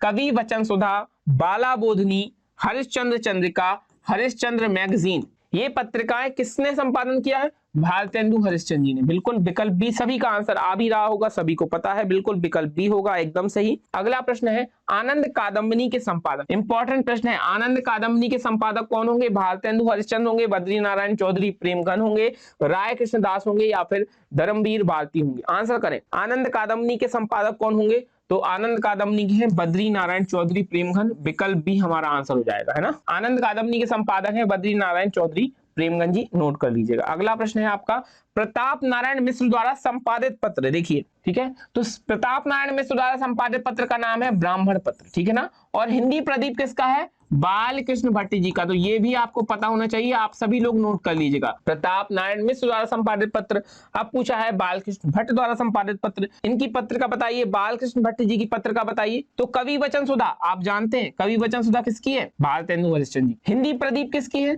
तो बाल कृष्ण भट्ट जी की हो जाएगी। क्लियर है। अगर हम साहित्य संदेश की बात करें तो किसकी होगी साहित्य संदेश, ये बाबू गुलाब राय जी की है। बाबू गुलाब राय जी की पत्रिका कौन सी है, साहित्य संदेश। साहित्य संदेश किसकी है, बाबू गुलाब राय जी। विशाल भारत किसकी है, बनारसी दास चतुर्वेदी जी की। तो कवि वचन सुधा भारतेंदु हरिश्चंद्र जी की है, हिंदी प्रदीप बालकृष्ण भट्ट जी की है, विशाल भारत है बनारसी दास चतुर्वेदी जी की, और अगर हम बात करें साहित्य संदेश है बाबू गुलाब राय जी की। क्लियर है। मर्यादा पत्रिका ये संपूर्णानंद जी की है, ध्यान रखिएगा, डॉक्टर संपूर्णानंद जी की। सरस्वती पत्रिका तो आप जानते ही होंगे, महावीर प्रसाद द्विवेदी जी की। चलिए क्लियर है। विशाल भारत बनारसी दास चतुर्वेदी, साहित्य संदेश बाबू गुलाब राय, ये भी आप नोट कर लीजिएगा।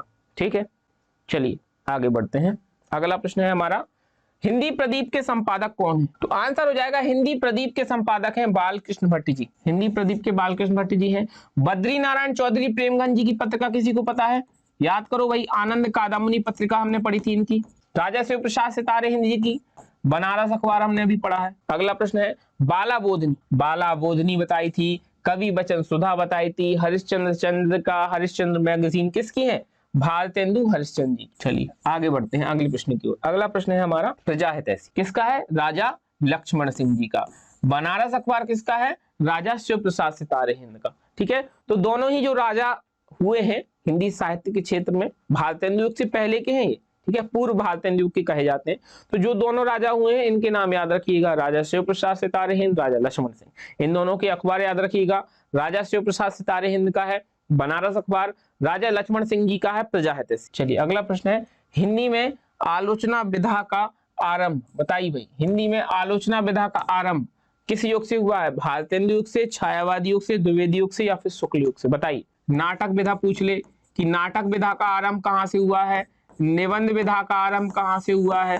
ठीक है, आज आपसे प्रश्न पूछ लिया आलोचना विधा का आरंभ कहां से हुआ, तो अगर आलोचना विधा का आरंभ पूछ रहा है, नाटक का, निबंध का भी पूछ रहा है, तो हम आंसर क्या करेंगे, हम आंसर करेंगे भारतेंदु युग। ठीक है ना, हिंदी में आलोचना विधा का आरंभ भारतेंदु युग से हुआ है। क्लियर है। आगे बढ़ते हैं, अगला प्रश्न देख लेते हैं, भारतेंदु युग की पत्रिका कौन सी नहीं है। अब ध्यान से पढ़ना प्रश्न, कौन सी नहीं है पूछा है, आनंद कादम्बनी, हरिश्चंद्र चंद्रिका, सरस्वती, या फिर ब्राह्मण, बताइए। तो भारतेंदु युग की पत्रिका देखिए, आनंद कादम्बनी, बद्री नारायण चौधरी प्रेमगंज, ये भारतेंदु युग के हैं, तो ये तो वही है, आंसर ये नहीं होगा।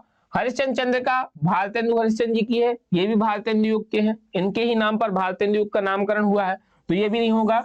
ब्राह्मण पत्रिका किसकी है, प्रताप नारायण मिश्र जी की है, ये भी भारतेंदु युग के हैं, भारतेंदु मंडल के कवि हैं। सरस्वती पत्रिका, सरस्वती पत्रिका किस युग की है, द्विवेदी युग की है। किसकी पत्रिका है, स्पेशली महावीर प्रसाद द्विवेदी। वैसे तो बहुत सारे लेखकों ने इसका संपादन किया है, लेकिन सबसे ज्यादा जो उल्लेखनीय कार्य है वो महावीर प्रसाद द्विवेदी जी ने किया है। ठीक है ना, और ये किस युग की हो जाएगी, ये हो जाएगी हमारे द्विवेदी युग। विकल्प बी दोस्त हमारा आंसर हो जाएगा। आगे बढ़ते हैं, अगला प्रश्न है हमारा कि राधा कृष्णदास लेखक, अगर हम बात करें भारतेंदु मंडल के कवियों की, तो भारतेंदु हरिश्चंद्र जी का नाम हमें मिलता ही है देखने को, है ना। प्रताप नारायण मिश्र का नाम, बालकृष्ण भट्ट जी का नाम भी देखने को मिलता है। अगर हम भारतेंदु युग के प्रमुख कवियों की बात करें तो ये तीन तो सबसे प्रमुख है। सबसे ज्यादा तो भारतेंदु हरिश्चंद्र जी का कार्य है सबसे ज्यादा उल्लेखनीय, उसके बाद प्रताप नारायण मिश्र का, बालकृष्ण भट्ट का भी मिल जाता है, उसके अलावा बद्री नारायण चौधरी प्रेमगंज जी का भी।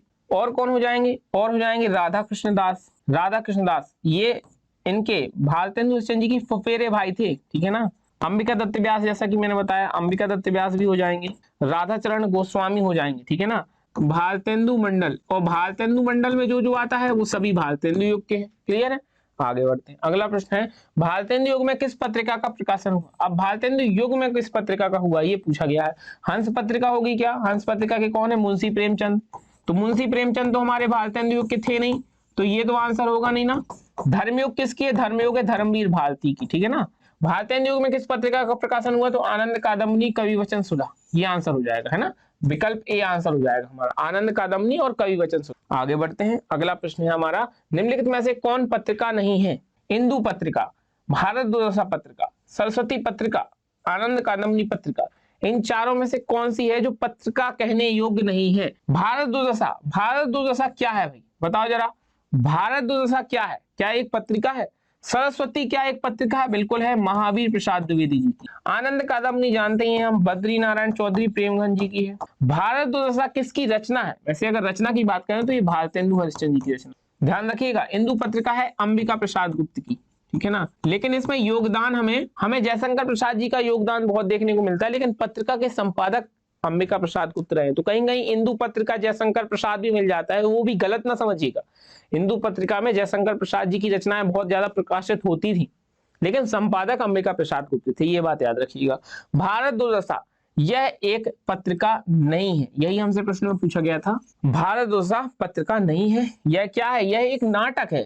मैंने बताया है आप लोगों को, यह एक नाटक है, पत्रिका नहीं है, यह एक नाटक है, ठीक है ना। तो आंसर हो जाएगा हमारा विकल्प बी। पर द्विवेदी युग का पहला प्रश्न ये रहा आपके सामने, आपसे प्रश्न पूछा गया है और द्विवेदी युग का सबसे ज्यादा रिपीट होने वाला प्रश्न मैं आपसे पूछ रहा हूं। आंसर करके बताइए कि आचार्य महावीर प्रसाद द्विवेदी द्वारा संपादित पत्रिका कौन सी है? या फिर अथवा के रूप में प्रश्न किस प्रकार से पूछा जा सकता है कि आचार्य महावीर प्रसाद द्विवेदी ने किस पत्रिका का संपादन किया था? आंसर करें तो हंस पत्रिका आप जानते हैं किसकी है भाई? मुंशी प्रेमचंद्र जी की है। महावीर प्रसाद द्विवेदी जी ने सरस्वती पत्रिका का संपादन किया है। आंसर हो जाएगा विकल्प बी। प्रताप नारायण मिश्र जी की पत्रिका है ब्राह्मण पत्रिका। इंदु पत्रिका है अंबिका प्रसाद की, ठीक है ना, ध्यान रखिएगा किसकी है?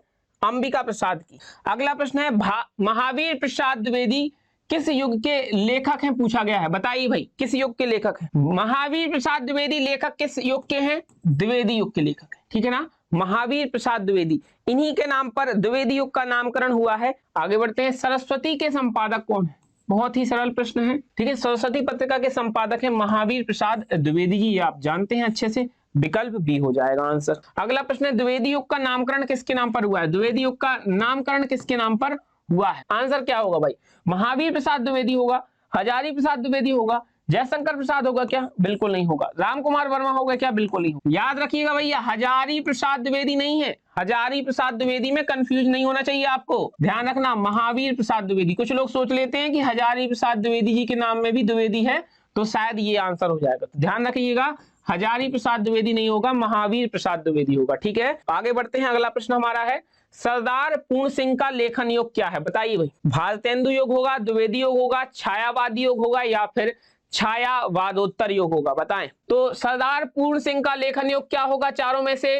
तो हमारा आंसर होगा द्विवेदी योग। अगला है, काशी नागरी प्रचारणी सभा की स्थापना किसने की है? अथवा काशी नागरी प्रचारणी सभा के संस्थापक कौन है? वैसे हमने आपको बताया था काशी नागरी प्रचारणी सभा की स्थापना 1893 ईस्वी में भारतेंदु युग में हुई थी। इसी हो जाएगा, श्याम सुंदर दास जी ने काशी उत्तर प्रदेश यानी बनारस कह सकते हैं, वाराणसी कहते हैं। अगला प्रश्न है, द्विवेदी युगीन गद्य की समय सीमा क्या है? अब बताइए भाई, भारतेंदु युग की किसी को याद है? 1850 ईस्वी से 1900 ईस्वी। उसके बाद अगर हम बात करें द्विवेदी युग की, 1900 ईस्वी से, मैंने बताया था कहीं पर हमें 1919 मिलता है, 1920 भी मिल जाता है, 1922 भी मिल जाता है, तो ये कुछ भी मिल सकता है, ठीक है ना, कुछ भी मिल सकता है, 1919, 1920, 1922। अभी हमारा सेंस है कि हम विकल्पों में छांट पा रहे हैं या नहीं छांट पा रहे हैं, विकल्प हमारे सामने रहते हैं, है ना। आगे हम बात करें छायावादी युग की, द्विवेदी युग के बाद आता है छायावादी युग, ये 1919 से 1938, 1919 से 1938। एक प्रकार से याद रखिएगा कि 1900 से 1919 और 1919 से 1938, यानी 19 वर्ष के क्रम में 1900 के बाद बांट दिया गया। 1900 से 1919 द्विवेदी युग, फिर 1919 से 1938 छायावादी युग, अब छायावादोत्तर युग, छायावादोत्तर यानी छायावाद के उत्तर का युग, 1938 से वर्तमान समय तक, 1938 से वर्तमान समय तक, यानी अब चल रहा है वो भी आपका छायावादोत्तर युग है। अब प्रश्न पर बढ़ते हैं, द्विवेदी युगीन गद्य की समय सीमा 1750 से शुरुआत होती है क्या द्विवेदी युग की? नहीं होती है, ये क्रॉस कर दीजिए, ये नहीं होगा हमारा आंसर। विकल्प का को हमने क्रॉस कर दिया। अगला कह रहा है 1850 से शुरुआत और 1919 में अंत। तो 1850 से शुरुआत हम जानते हैं भारतेंदु युग की होती है और 1900 ईस्वी में अंत होता है भारतेंदु युग का। देखिए 1850 से 1900, तो ये द्विवेदी युग का नहीं है, ये भारतेंदु युग का समय सीमा है ना। अब कह रहा है 1900 से 1920, द्विवेदी युग की शुरुआत 1900 ईस्वी में होती है और अंत होता है 1920 ईस्वी में या 1919 में या 1922 में। हाँ, ये हो जाएगा हमारा, ये हो जाएगा। अगला जो है 1920 से 1936, तो ये भी नहीं होगा क्योंकि भाई ये लगभग हमारा छायावाद युग के आसपास का समय है, तो ये भी नहीं होगा। तो हमारा आंसर क्या हो जाएगा? हमारा आंसर विकल्प सी हो जाएगा। क्लियर है? यहां तक आप लोगों को किसी को भी परेशानी नहीं होगी। अगला प्रश्न है हमारा, द्विवेदी युग के निबंधकार कौन है? अथवा मैं इस प्रकार से भी प्रश्न पूछ ले कि द्विवेदी युग के लेखक कौन है, तो बताइए क्या हो जाएगा? बालकृष्ण भट्ट होंगे क्या? बताइए, बालकृष्ण भट्ट अभी हमने भारतेंदु युग में पढ़ा था कि ये भारतेंदु युग के, तो द्विवेदी युग नहीं होगा। महादेवी वर्मा होंगी क्या? महादेवी वर्मा छायावादी युग की हैं, छायावादी युग की कवित्री हैं और इनको आधुनिक युग की मीरा कहा जाता है। तो द्विवेदी युग की नहीं है, द्विवेदी युग के बाद जो छायावादी युग आता है उसकी है महादेवी वर्मा, तो ये भी नहीं होगा। राम वृक्ष बेनीपुरी नहीं होंगे हमारे, राम वृक्ष बेनीपुरी भी नहीं होंगे। आंसर हो जाएगा चंद्रधर शर्मा गुलेरी। क्या हो जाएगा? चंद्रधर शर्मा गुलेरी, विकल्प डी आंसर हो जाएगा। ठीक है, आगे बढ़ते हैं दोस्त। अगला प्रश्न आपसे पूछा गया है, मजदूरी और प्रेम किस विधा की रचना है? बहुत ही इंपॉर्टेंट प्रश्न, इस पर स्टार लगाइए, बहुत बार आता है। सच्ची वीरता याद रखिएगा, बहुत ही प्रसिद्ध रचना है।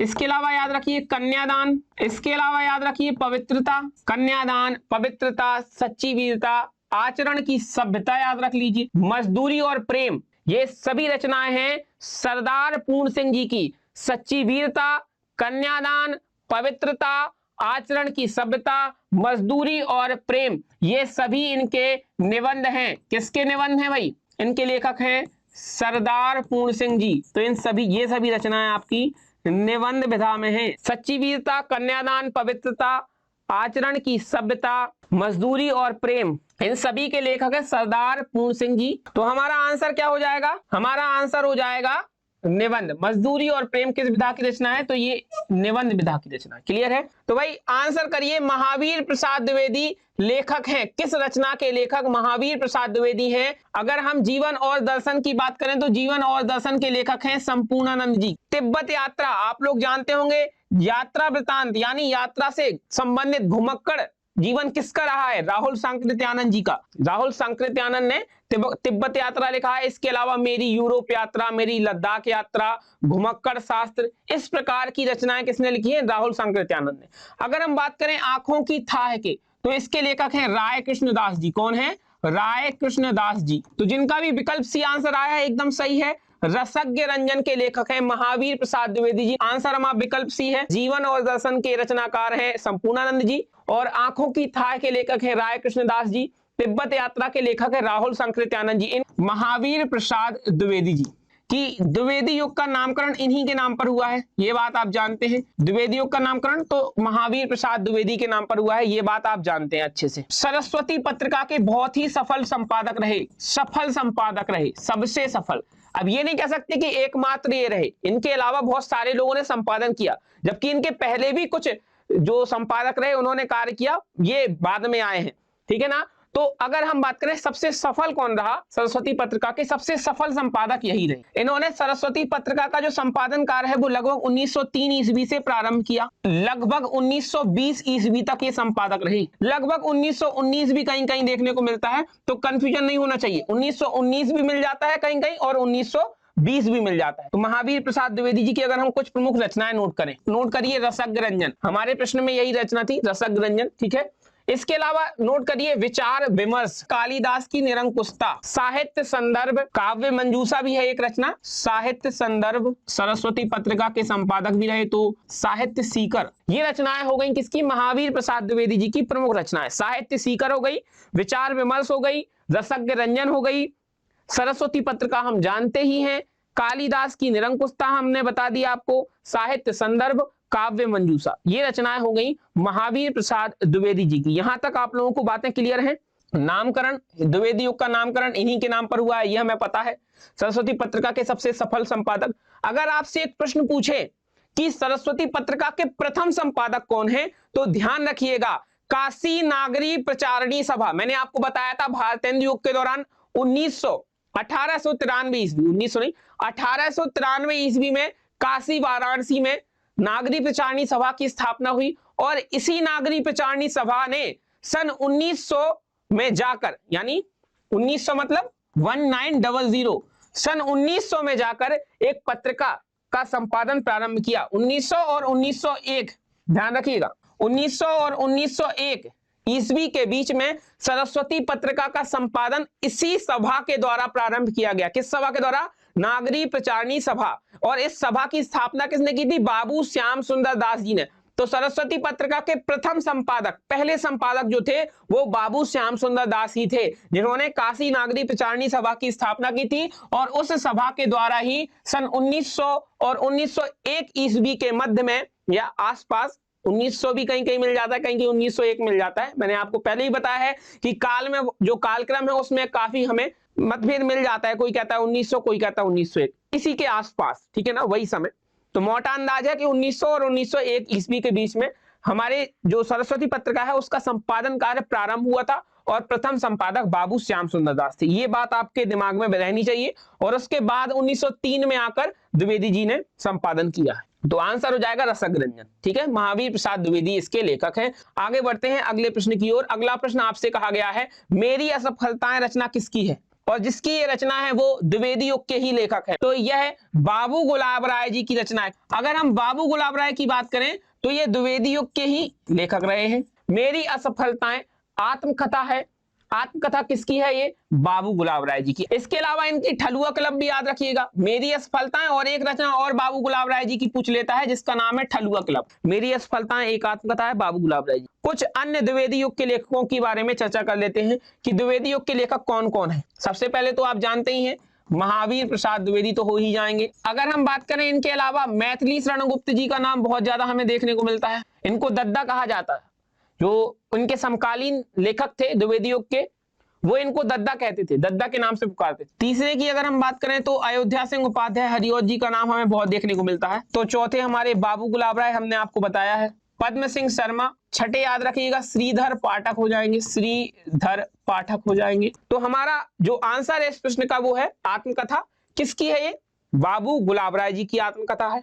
अगला प्रश्न है साहित्यालोचन गद्य की विधा। साहित्यालोचन गद्य की विधा, तो देखिए इसमें ही जोड़िए। तो यहाँ पर देखिए आलोचन छुपा हुआ है, साहित्य में ही आलोचन छुपा हुआ है। तो आंसर तो हमारा विकल्प सी होगा। आप लोगों के आंसर आ रहे हैं विकल्प सी, एकदम सही।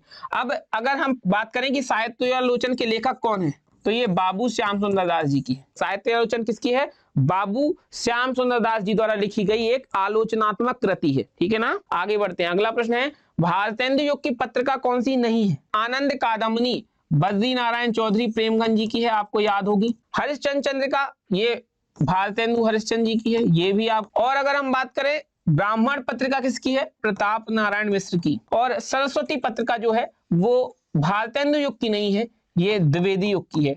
आगे बढ़ते हैं। संस्मरण लेखन का प्रारंभ किस प्रमुख लेखक से माना जाता है? सबसे पहले संस्मरण रचना किस लेखक ने की थी? सबसे पहले शुरुआत किस लेखक ने की थी संस्मरण रचना लिखना? बालमुकुंद गुप्त ने, पद्म सिंह शर्मा ने, रामवृक्ष बेनीपुरी ने, या फिर श्री राम शर्मा ने? हमने आपको भी एक लेखक बताए थे, पद्म सिंह शर्मा जी। पद्म सिंह शर्मा जी हमने आपको एक अभी लेखक बताए थे, ठीक है, ये रहे पद्म सिंह शर्मा। और इनके द्वारा लिखी गई एक रचना है जिसका नाम है पद्म पराग।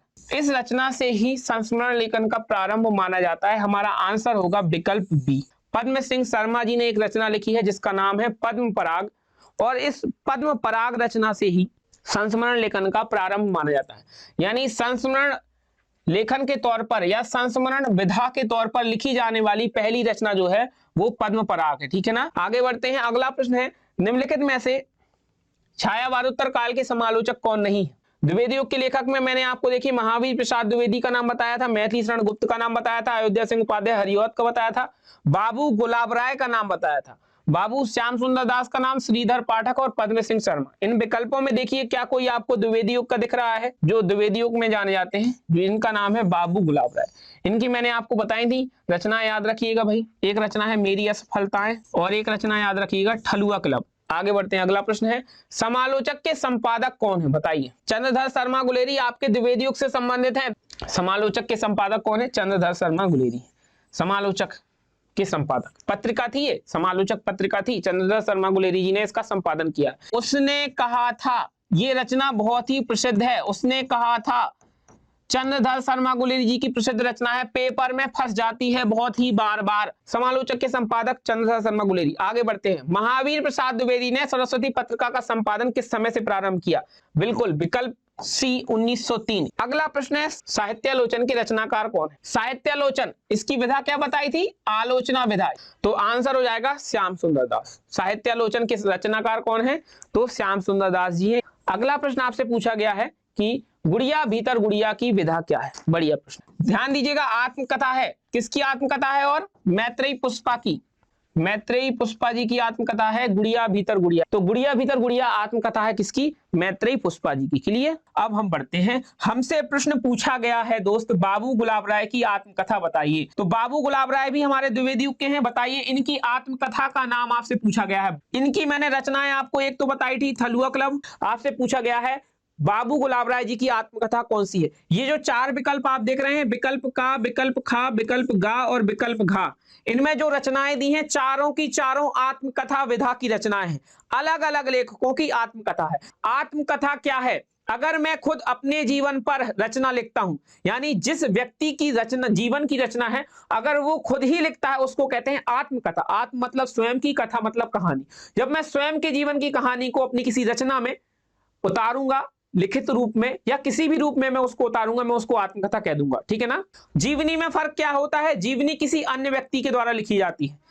तो बाबू गुलाब राय जी की आत्मकथा आप लोग जानते हैं, मेरी असफलताएं। अपनी खबर बहुत ही ज्यादा मोस्ट इंपॉर्टेंट रचना है, इस पर स्टार लगा लीजिएगा। अपनी खबर, ये किसकी आत्मकथा है? पहली बात तो ये भी आत्मकथा विधा की है, इसको सबसे पहले तो ये लिख लीजिए कि ये आत्मकथा है। पांडे बेचन शर्मा उग्र जी की। पांडे जी बजावे सीटी, वो वाले पांडे जी नहीं है, ठीक है ना? सलमान खान वाले पांडे जी नहीं है, इनका नाम ही है पांडे बेचन शर्मा उग्र। कुछ आप बीती कुछ जग बीती, ये भारतेंदु हरिश्चंद्र जी की आत्मकथा है। भारतेंदु हरिश्चंद्र जी की आत्मकथा है, कुछ आप बीती कुछ जग बीती। मेरा जीवन प्रवाह है, मेरा जीवन प्रवाह है, ये किसकी आत्मकथा है? तो वियोगी हरि जी की। आगे बढ़ते हैं। अगला है, सरस्वती पत्रिका के संपादक कौन है?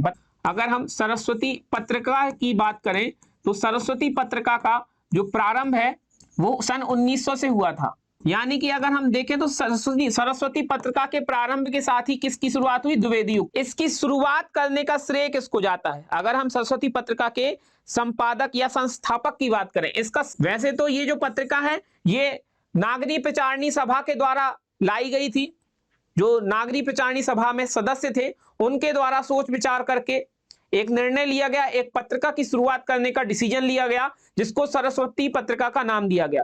लेकिन इसकी जो शुरुआत है या इसके संस्थापक कौन थे? वो थे इंडियन प्रेस। प्रेस मतलब जहां पर चीजें छपती हैं, उसके जो संस्थापक थे चिंतामणि घोष। बिल्कुल जैसे ही 1900 वर्ष शुरू हुआ उसी पहले ही महीने से सरस्वती पत्रिका का प्रकाशन प्रारंभ हो गया। संस्थापक कौन थे? इंडियन प्रेस के संस्थापक चिंतामणि घोष। अगर आपसे प्रश्न पूछ लिया जाए यहां पर कि सरस्वती पत्रिका के प्रथम संपादक कौन थे?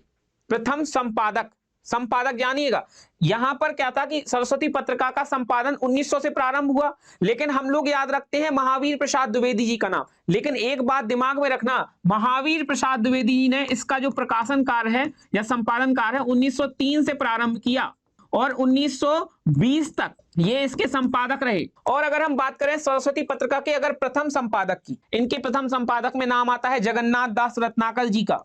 अगर विकल्प में ये मिलता है तो ये सही है, नहीं तो आपको श्याम सुंदर दास देखने को मिल सकता है, क्योंकि इनका पूरा एक मंडल था। ये बात याद रखिएगा, इनका पूरा एक मंडल था जिसमें जगन्नाथ दास रत्नाकर थे, श्याम सुंदर दास थे, राधा कृष्ण दास जी भी थे। तो अगर हम प्रथम संपादक की बात करें तो किसका नाम महत्वपूर्ण है? प्रथम संपादक के तौर पर पहले तो आप जगन्नाथ दास रत्नाकर का नाम भी याद रखिएगा और श्याम सुंदर दास, ये नागरी प्रचारणी सभा के संस्थापक थे श्याम सुंदर दास जी। सन 1893 ईस्वी में इन्होंने नागरी प्रचारणी सभा की स्थापना की थी, ये बात हम आपको पहले भी बता चुके हैं, ध्यान रखिएगा। तो देखिए क्या है कि शुरुआत में जब सरस्वती पत्रिका की शुरुआत हुई तो संपादक मंडल बना दिया गया। मंडल यानी कि उसमें काफी सारे लेखकों को स्थान दिया गया। मंडल में 5 से 6 कवि थे। उन सभी के विचार विमर्श के बाद, उन सभी की पूर्ण सहमति के बाद सरस्वती पत्रिका छपती थी। तो मंडल में इनके नाम आते हैं। तो प्रश्न हो सकता है आपसे घुमाकर पूछा जाए, इस प्रश्न का आंसर तो सीधा है, सरस्वती पत्रिका के संपादक विकल्प भी आप लोग अच्छे से परिचित हैं, महावीर प्रसाद द्विवेदी होंगे, कोई नहीं हो सकता इन चारों में से। ठीक है। अब इन चारों में संपूर्णानंद कभी नहीं रहे, वासुदेव शरण अग्रवाल कभी नहीं रहे, अज्ञेय कभी नहीं रहे सरस्वती पत्रिका के संपादक में। लेकिन जगन्नाथ दास रत्नाकर, श्याम सुंदर दास, राधा कृष्ण दास, और जब इन्होंने महावीर प्रसाद द्विवेदी ने 1920 तक संपादन कार्य किया, उसके बाद भी पद्मलाल पुन्नालाल बख्शी का नाम देखने को मिलता है। प्रश्न वाला हो सकता है महावीर प्रसाद द्विवेदी विकल्प में ना दे, संपूर्णानंद, वासुदेव शरण अग्रवाल, अज्ञेय के साथ यहाँ पर आपको महावीर प्रसाद द्विवेदी जी की जगह आपको नाम जगन्नाथ दास रत्नाकर दे दे तो आपको याद रखना पड़ेगा, श्याम सुंदर दास दे दे आपको नाम याद रखना पड़ेगा। हो सकता है थोड़ा सा टफ क्वेश्चन बना दे, इसलिए आपको सबसे पहले तो दिमाग में ये रखना है कि सबसे सफल रहे महावीर प्रसाद द्विवेदी, लेकिन उनके अतिरिक्त भी, उनसे पहले बल्कि ये इन्होंने जगन्नाथ दास रत्नाकर, श्याम सुंदर दास, राधा कृष्ण दास ने 1900 में संपादक का कार्य किया है। सरस्वती पत्रिका के प्रथम संपादक। अगर आपसे एक प्रश्न और पूछ ले, सरस्वती पत्रिका के, देखिए मैंने संस्थापक बता दिया, चिंतामणि घोष थे। अगर संस्थापक पूछ ले, मान लीजिए प्रश्न घुमाने के लिए पूछे सरस्वती पत्रिका के संस्थापक कौन थे, आपको 100% वो विकल्प में महावीर प्रसाद द्विवेदी का नाम 100% देगा, चिंतामणि घोष का नाम 100% देगा। आप आंसर क्या करेंगे, चिंतामणि घोष करेंगे। महावीर प्रसाद द्विवेदी सरस्वती पत्रिका के संस्थापक नहीं थे। संस्थापक मतलब जिसने स्थापना की हो, सरस्वती पत्रिका की इन्होंने स्थापना नहीं की। ये सबसे सफल संपादक रहे सरस्वती पत्रिका के। तो प्रश्न को ध्यान से पढ़ना, अगर संस्थापक पूछे तो चिंतामणि घोष आंसर करना। सरस्वती पत्रिका के प्रथम संपादक अगर पूछे, प्रथम संपादक, तो भी आंसर हमारा महावीर प्रसाद द्विवेदी नहीं होगा। अगर प्रथम संपादक भी पूछेगा तो या तो विकल्प में जगन्नाथ दास रत्नाकर, सबसे पहली प्रायोरिटी इसको देना। सरस्वती पत्रिका के प्रथम संपादक के तौर पर इन्हीं का नाम मिलता है। अगर विकल्प में इनका नाम है तो इस पर ही आंसर करिएगा। अगर जगन्नाथ दास रत्नाकर का नाम नहीं है तो आपको श्याम सुंदर दास का नाम मिल जाएगा, कहीं ना कहीं श्याम सुंदर दास का नाम मिल जाएगा। इन दोनों में से कोई एक नाम मिलेगा। आप लोगों को जो वरीयता देनी है वो जगन्नाथ दास रत्नाकर को देनी है, अगर विकल्प में दिया है तो। अगर विकल्प में जगन्नाथ दास रत्नाकर का नाम नहीं है तो काफी नाम श्याम सुंदर दास का प्रचलित रहा है सरस्वती पत्रिका के प्रथम संपादक के तौर पर, क्योंकि ये मंडल में ये सभी थे, है ना। तो श्याम सुंदर दास देख लीजिएगा, दोनों में से कोई एक मिल जाएगा। गलती से भी महावीर प्रसाद द्विवेदी प्रथम संपादक के लिए आंसर मत करना, ध्यान देना। संस्थापक अगर पूछे सरस्वती पत्रिका के तो संस्थापक में एकमात्र नाम चिंतामणि घोष का नाम याद रखो। संस्थापक के तौर पर चिंतामणि घोष का नाम याद रखिएगा। आंसर है महावीर प्रसाद द्विवेदी सरस्वती पत्रिका के संपादक हैं। जितनी भी चीज सरस्वती पत्रिका का निचोड़ निकल सकता था मैंने पूरा निकाल के आपके सामने रख दिया है। आगे बढ़, साहित्य वैजयंती के नाम से जाना जाता है कि साहित्य वैजयंती के नाम से किस पत्रिका को जाना जाता है, इंदु पत्रिका को, मर्यादा पत्रिका को, महाधुरी पत्रिका को, या फिर सरस्वती पत्रिका। बिल्कुल विकल्प डी हो जाएगा। सरस्वती पत्रिका का ही एक अन्य नाम है साहित्य वैजयंती। इस पर लगा लेना स्टार। प्रश्न पूछा जा सकता है कि सरस्वती पत्रिका को किस अन्य नाम से जाना जाता है, तो साहित्य वैजयंती के नाम से जाना जाता है। या साहित्य वैजयंती के नाम से किस पत्रिका को जाना जाता है, तो सरस्वती पत्रिका को जाना जाता है। इंदु पत्रिका किसकी थी, इंदु पत्रिका थी अंबिका प्रसाद गुप्त की। साथ में आप जयशंकर प्रसाद भी कोष्टक में लिख लीजिए। अगर विकल्प में अंबिका प्रसाद गुप्त मिले, प्रश्न पूछा जाए इंदु पत्रिका के संपादक कौन है, विकल्प में अंबिका प्रसाद गुप्त मिले तो यही आंसर करना। हो सकता है कभी कभी अंबिका प्रसाद गुप्त विकल्प में देता ही नहीं है, तो ध्यान रखना जयशंकर प्रसाद। अब आप कहेंगे जयशंकर प्रसाद क्यों, तो भैया सुनना बात, जयशंकर प्रसाद की रचनाओं का संकलन यही है। यानी जयशंकर प्रसाद ने जो रचनाएं लिखी हैं, जो रचनाएं इन्होंने की हैं साहित्य में, तो उनको छापा गया है इंदु पत्रिका में। संपादक तो अंबिका प्रसाद गुप्त थे, छपवाने का कार्य किया है अंबिका प्रसाद गुप्त ने, लेकिन रचनाएं किसकी छापी गई हैं, जयशंकर प्रसाद की। तो पहली वरीयता अंबिका प्रसाद गुप्त। विकल्प में अगर इंदु पत्रिका के लिए प्रश्न पूछा जाए, विकल्प में अंबिका प्रसाद गुप्त है, आंख मूंद के आंसर करना अंबिका प्रसाद गुप्त। अगर अंबिका प्रसाद गुप्त नहीं है तो आप चेक करिएगा क्या जयशंकर प्रसाद दिया हुआ है किसी विकल्प में। आगे मर्यादा पत्रिका, डॉक्टर संपूर्णानंद, नोट कर लीजिए। माधुरी पत्रिका, बहुत सारे संपादक हुए माधुरी पत्रिका के, जिसमें से एक नाम बहुत ज्यादा देखने को हमें मिलता है मुंशी प्रेमचंद जी का। इसके अलावा हमें दुलारे लाल भार्गव जी का नाम भी देखने को मिलता है, विष्णु नारायण भार्गव का नाम भी देखने को मिलता है। ये तीनों ही इसके संपादक रहे हैं। विकल्प में तीनों नहीं मिलेंगे, कोई भी एक मिलेगा आपको। माधुरी पत्रिका का प्रश्न अगर पूछा जाएगा कि माधुरी पत्रिका के संपादक कौन है, तो या तो विकल्प में केवल मुंशी प्रेमचंद मिलेगा इन तीनों में से, या केवल दुलारे लाल भार्गव मिल जाएगा इन तीनों में से, या फिर केवल विष्णु नारायण भार्गव मिल जाएगा। इन तीनों में से कोई एक ही मिलने वाला है। हाँ, सबसे ज्यादा तो मुंशी प्रेमचंद के नाम पर ही माधुरी पत्रिका सुनने को मिलती है। थोड़ा सा पेपर घुमाने के लिए आपको इन दोनों के भी नाम दे सकता है, दुलारे लाल भार्गव का और विष्णु नारायण भार्गव। आगे बढ़ते हैं, सभी चीजें क्लियर हो गई। साहित्य वैजयंती के नाम से सरस्वती पत्रिका को जाना जाता है।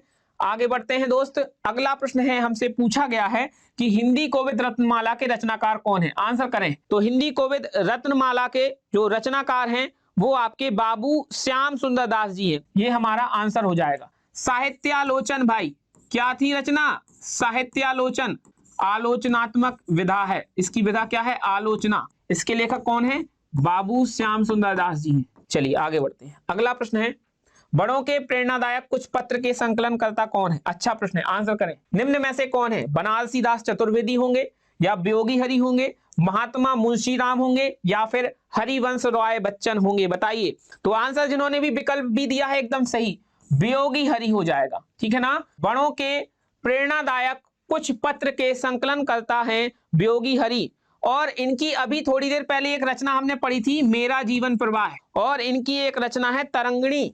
आंसर होगा बड़ों के प्रेरणादायक कुछ पत्र के संकलन करता है वियोगी हरि। इनकी अगर अन्य रचनाएं की बात करें तो एक है मेरा जीवन प्रवाह और एक है तरंगिणी। आगे बढ़ते हैं, अगला प्रश्न है, तरंगिणी की रचना विधा क्या है? तो तरंगिणी के लेखक हैं वियोगी हरि। तरंगिणी नाटक है, उपन्यास है, गद्य काव्य है, या फिर संस्मरण है? इससे पहले जो मेरा जीवन प्रवाह है आई थी, ध्यान देना, इसको लिख लेना, ये इनकी आत्मकथा है। और तरंगिणी क्या है? तरंगिणी इनके द्वारा लिखा गया एक गद्य काव्य है। तो आंसर क्या हो जाएगा?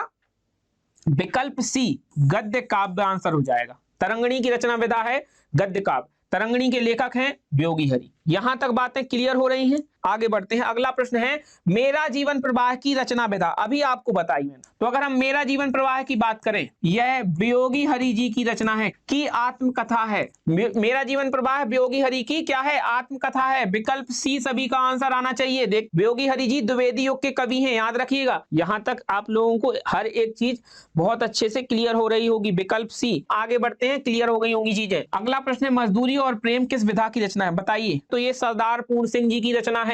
ये किस युग के हैं?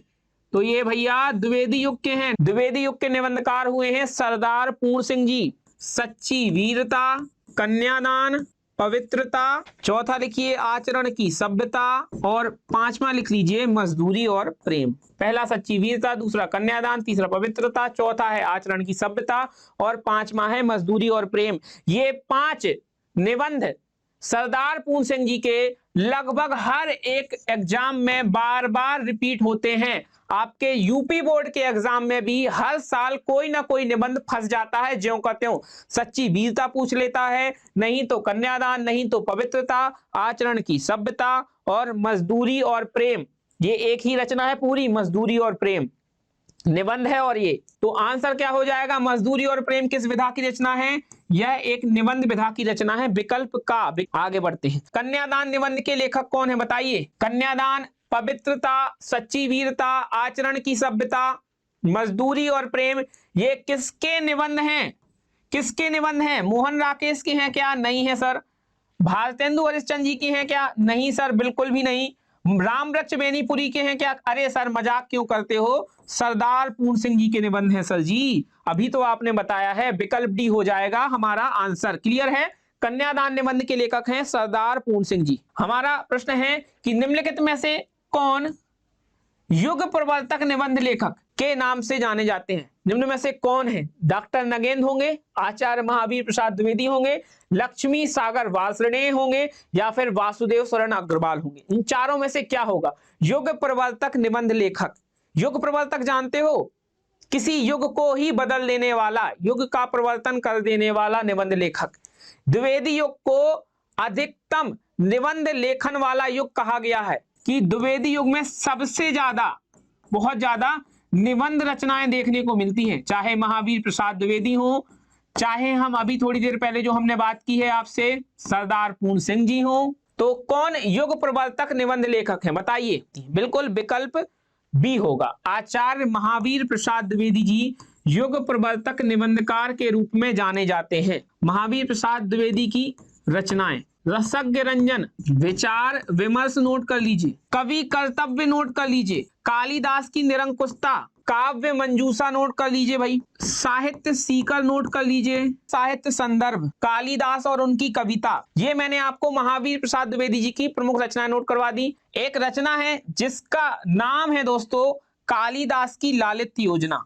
तो कालिदास की लालित्य योजना के लेखक हैं हजारी प्रसाद द्विवेदी। तो इसको अलग से याद रखिएगा, कालिदास की लालित्य योजना हजारी प्रसाद द्विवेदी की है, जबकि कालिदास की निरंकुशता और कालिदास और उनकी कविता ये महावीर प्रसाद द्विवेदी जी की रचनाओं के अंतर्गत आती हैं। ये रहा आपके सामने प्रश्न पूछा गया है कि द्विवेदी युग के निबंधकार कौन है, बताइए। बाल कृष्ण भट्ट। भाई द्विवेदी युग के हैं क्या ये? नहीं, ये तो है हमारे भारतेंदु युग के। महादेवी वर्मा छायावादी युग। छायावादी युग की कवियत्री हैं। छायावादी युग में 4 स्तंभ वाले कवि हुए हैं, उनमें से ही एक हैं महादेवी वर्मा। इनको आधुनिक युग की मीरा भी कहा जाता है, तो ये भी नहीं होंगी। राम वृक्ष बेनीपुरी, राम वृक्ष बेनीपुरी भी नहीं होंगे। ये भी आपके एक प्रकार से कहें तो छायावादोत्तर युग या शुक्लोत्तर युग के अंतर्गत आते हैं। आंसर क्या हो जाएगा? चंद्रधर शर्मा गुलेरी। चंद्रधर शर्मा गुलेरी द्विवेदी युग के निबंधकार हैं। बालकृष्ण भट्ट जी की पत्रिका है हिंदी प्रदीप, जिनको नहीं पता है नोट कर लीजिएगा। ये रहा आपका अगला प्रश्न, सच्ची वीरता निबंध के लेखक कौन है? आंसर करें, आंसर करें। सच्ची वीरता निबंध के लेखक कौन होंगे? वासुदेव शरण अग्रवाल होंगे क्या? बिल्कुल नहीं होंगे। कन्हैया लाल मिश्र प्रभाकर होंगे क्या? जी नहीं, बिल्कुल नहीं होंगे। राय कृष्णदास हो सकते हैं क्या? नहीं हो सकते हैं। सच्ची वीरता निबंध के लेखक, मजदूरी और प्रेम निबंध के लेखक, कन्यादान, पवित्रता, आचरण की सभ्यता, इन सभी निबंधों के लेखक हैं एकमात्र कौन? ये 4 ये रहे आपके, मजदूरी और प्रेम, कन्यादान, पवित्रता, आचरण की सभ्यता, 5वां रहा सच्ची वीरता। इन सभी निबंधों के लेखक हैं सरदार पूर्ण सिंह जी। विकल्प डी हो जाएगा आंसर। चलिए आगे बढ़ते हैं। अगला प्रश्न है, बेहतरीन प्रश्न है अगला, आंसर करिए। ये प्रश्न है बहुत ही बेहतरीन। साकेत महाकाव्य के लेखक कौन है? आंसर करके बताएं। साकेत महाकाव्य के लेखक हैं मैथिली शरण गुप्त जी। मैथिली शरण गुप्त जी हमारे द्विवेदी युग के ही लेखक हैं। अगला है रुक्मिणी परिणय के लेखक कौन है? महावीर प्रसाद द्विवेदी हैं, मैथिली शरण गुप्त हैं, हरिऔध हैं या फिर सरदार पूर्ण सिंह है। रुक्मिणी परिणय के जो लेखक हैं वो हैं कौन? हरिऔध, बिल्कुल, अयोध्या सिंह उपाध्याय हरिऔध। तो रुक्मिणी परिणय के लेखक कौन है? हरिऔध जी, विकल्प सी। तो अयोध्या सिंह उपाध्याय हरिऔध जी की ये आप लिख लीजिए, रुक्मिणी परिणय लिख लीजिए। आप इनकी और रचनाएं लिख लीजिए, वैदेही वनवास लिख लीजिए, अधखिला फूल लिख लीजिए, इनकी आप पारिजात लिख लीजिए। आगे बढ़ते हैं। अगला प्रश्न आपसे पूछा गया है, विचार विमर्श के लेखक कौन है? इसके अलावा और कौन कौन सी रचनाएं मैंने आपको इनकी बताई हैं? इनकी मैंने बताई थी रसज्ञ रंजन, इनकी मैंने बताई थी कवि कर्तव्य, इनकी मैंने बताई थी आपको कालिदास की निरंकुशता, महावीर प्रसाद द्विवेदी जी की। विकल्प ए सभी के आंसर आए हैं और एकदम सही है। आगे बढ़ते हैं। द्वापर खंड काव्य के लेखक कौन है? द्वापर खंड काव्य के लेखक है मैथिली शरण गुप्त। अभी थोड़ी देर पहले हमने मैथिली शरण गुप्त जी की साकेत पढ़ी थी। इसके अलावा रंग में भंग, अनघ है इन्हीं की रचना, अनघ, तिलोत्तमा इन्हीं की है, तिलोत्तमा, यशोधरा महाकाव्य भी इन्हीं का है, याद रखना, यशोधरा। आचरण की सभ्यता के लेखक बताइए। सरदार पूर्ण सिंह, विकल्प डी। इनकी और कौन कौन सी थी? सच्ची वीरता, आचरण की सभ्यता, पवित्रता, कन्यादान, मजदूरी और प्रेम। बस इतना ही तो रटना है। आगे बढ़ते हैं। अगला प्रश्न है, आचरण की सभ्यता के लेखक है सरदार पूर्ण सिंह जी। आगे बढ़ते हैं। अगला है जयद्रथ वध के लेखक कौन है? आंसर करें। जयद्रथ वध, अभी मैंने साकेत बताई थी, यशोधरा बताई थी, रंग में भंग बताई थी, अनघ बताई थी, तिलोत्तमा बताई थी। भारत भारती नोट कर लेना, द्वापर नोट कर लेना, सिद्धराज नोट कर लेना, पंचवटी नोट कर लेना। जयद्रथ वध ये मैथिली शरण गुप्त जी द्वारा लिखे गए खंड काव्य हैं। क्या हैं? खंड काव्य। तो आंसर क्या होगा मेरे मित्र? क्या होगा मेरे मित्र, मेरे सखा, मेरे बंधु? आंसर हो जाएगा जयद्रथ वध के लेखक हैं विकल्प बी, मैथिली शरण गुप्त हो जाएंगे। क्लियर है यहां तक? मैथिली शरण गुप्त हो जाएंगे जयद्रथ वध के लेखक। आगे बढ़ते हैं। अगला प्रश्न है, ठेठ हिंदी का ठाठ के लेखक कौन है? बहुत ही बेहतरीन रचना, ठेठ हिंदी का ठाठ के लेखक कौन है?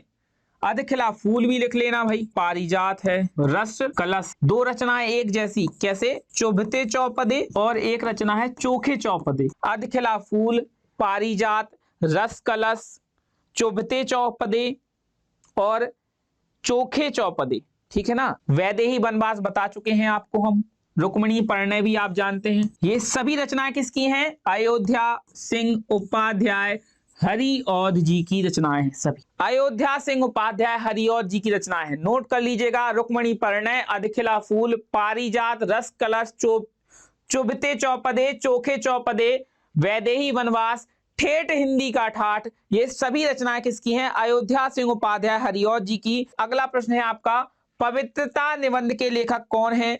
विकल्प डी हो जाएगा, सरदार पूर्ण सिंह। पवित्रता सरदार पूर्ण सिंह जी की रचना है। पवित्रता, कन्यादान, मजदूरी और प्रेम, सच्ची वीरता, आचरण की सभ्यता। अगला प्रश्न है, बढ़िया प्रश्न है, आंसर करके बताओ। मैं बता चुका हूं, यशोधरा महाकाव्य के लेखक कौन है? साकेत भी बताया था, यशोधरा भी बताया है। बताइए भाई, एक बार फिर लिखवा दे रहा हूं, इनके द्वारा लिखे गए महाकाव्य कौन कौन से हैं मैथिली शरण गुप्त द्वारा? तो है एक साकेत और एक है यशोधरा। नाटक है रंग में भंग, अनघ और तिलोत्तमा भी लिख लीजिए। यशोधरा महाकाव्य के लेखक मैथिली शरण गुप्त है, विकल्प बी हो जाएगा। अगला प्रश्न है, खड़ी बोली हिंदी का प्रथम महाकाव्य? प्रिय प्रवास, जिसको खड़ी बोली हिंदी का प्रथम महाकाव्य भी कहा जाता है। अब यहाँ कुछ बच्चे कंफ्यूज हो जाएंगे कि हिंदी का प्रथम महाकाव्य भी पढ़ाया है और खड़ी बोली हिंदी का प्रथम महाकाव्य भी पढ़ा रहे हैं। तो खड़ी बोली हिंदी का प्रथम महाकाव्य है प्रिय प्रवास, इसके लेखक हैं अयोध्या सिंह उपाध्याय हरिऔध जी। खड़ी बोली हिंदी का प्रथम महाकाव्य किसने लिखा है? तो अयोध्या सिंह उपाध्याय हरिऔध जी ने लिखा है। क्लियर है? और इस रचना का नाम क्या है? प्रिय प्रवास है, जिसको खड़ी बोली हिंदी का प्रथम महाकाव्य कहा जाता है। अब कुछ बच्चे कंफ्यूज होंगे, हिंदी के प्रथम महाकाव्य एक रचना है हमारी, हिंदी का प्रथम महाकाव्य है पृथ्वीराज रासो। मैंने आपको आदिकाल के समय पढ़ाया था, पृथ्वीराज रासो। इसके लेखक कौन थे? चंद्रवरदाई थे। ये हिंदी का प्रथम महाकाव्य है, लेकिन यहाँ पे फर्क समझो, ये है खड़ी बोली हिंदी का प्रथम महाकाव्य, जिसका नाम है प्रिय प्रवास। बढ़ते हैं, अगला प्रश्न है कि निम्न में से द्विवेदी युग के लेखक कौन नहीं है? अच्छा एक बात बताओ, महावीर प्रसाद द्विवेदी क्या द्विवेदी युग के लेखक नहीं है? बिल्कुल है ना, इन्हीं के नाम पर तो द्विवेदी युग का नामकरण हुआ है, तो ये तो द्विवेदी युग के लेखक हैं। तो आपसे पूछा गया कौन नहीं है, तो ये तो आंसर होगा नहीं। मैथिली शरण गुप्त, अभी मैंने आपको इनकी रचनाएं लिखवाई हैं, मैंने बताया है कि ये द्विवेदी युग के लेखक हैं, तो ये भी नहीं होगा। अयोध्या सिंह उपाध्याय हरिऔध जी बिल्कुल हैं, इनकी रचनाएं मैंने अभी लिखवाई, प्रिय प्रवास वगैरह, वैदेही वनवास, पारिजात, है ना, सब मैंने आपको लिखवाई इनकी। अयोध्या सिंह उपाध्याय हरिऔध जी हैं। सरदार पूर्ण सिंह भी हैं, इन्होंने निबंध लिखे हैं, 5 निबंध मैंने आपको इनके बताए हैं। तो भाई सब हैं, अरे दोस्त मेरे सभी हैं। तो अपने मन से हम एक यहाँ पर विकल्प बनाते हैं, इनमें से कोई नहीं आंसर हो जाएगा, इनमें से कोई नहीं आंसर होगा। आगे बढ़ते हैं, अगला है निम्नलिखित में से द्विवेदी युग के लेखक कौन नहीं है? द्विवेदी युग के लेखकों में महावीर प्रसाद द्विवेदी हम जानते हैं, मैथिली शरण गुप्त हम जानते ही हैं, अयोध्या सिंह उपाध्याय हरिऔध जी हम जानते ही हैं। इसके अलावा हम पद्म सिंह शर्मा को जानते हैं कि ये पद्म सिंह शर्मा जी भी, श्रीधर पाठक जी भी द्विवेदी युग के हैं, बाबू गुलाब राय भी आपके द्विवेदी युग के ही हैं। अब विकल्प में पद्म सिंह शर्मा दिया हुआ है, पद्म सिंह शर्मा हमारे द्विवेदी युग के हैं। मैथिली शरण गुप्त द्विवेदी युग के हैं, जानते ही हो। श्रीधर पाठक भी हमारे द्विवेदी युग के हैं, बाबू गुलाब राय भी हमारे द्विवेदी युग के हैं। तो इस बार मैं फिर से एक और विकल्प बनाऊंगा, मैं यहाँ पर थोड़े से नए नाम मिले और आप लोग कंफ्यूज हो गए, एक बार फिर से मैं एक नया विकल्प बनाऊंगा, इनमें से कोई नहीं। विकल्प ई या विकल्प कहें अंगा, का खा गा गा अंगा, तो ये होगा हमारा आंसर, इनमें से कोई नहीं, क्योंकि ये सभी द्विवेदी युग के हैं। बस कर दिया, ये अंतिम प्रश्न और रहा बस। खड़ी बोली हिंदी का प्रथम महाकाव्य वैदेही वनवास अयोध्या सिंह उपाध्याय हरिऔध जी की रचना है। अधखिला फूल अयोध्या सिंह उपाध्याय हरिऔध जी की रचना है। प्रिय प्रवास अयोध्या सिंह उपाध्याय हरिऔध जी की रचना है। चुभते चौपदे, चोखे चौपदे, रस कलश, पारिजात, ये सभी अयोध्या सिंह उपाध्याय हरिऔध जी की रचनाएं हैं। आंसर क्या होगा दोस्त? आंसर हो जाएगा हमारा विकल्प सी, प्रिय प्रवास खड़ी बोली हिंदी का प्रथम महाकाव्य है, जिसके लेखक हैं अयोध्या सिंह उपाध्याय हरिऔध जी। क्लियर है? सभी को क्लियर है? जिन्होंने भी सेशन को लाइक ना किया हो, लाइक करते हुए जाएंगे, सभी लोग सेशन को लाइक करते हुए जाएंगे, सभी के सभी। तब तक के लिए जय हिंद, जय भारत।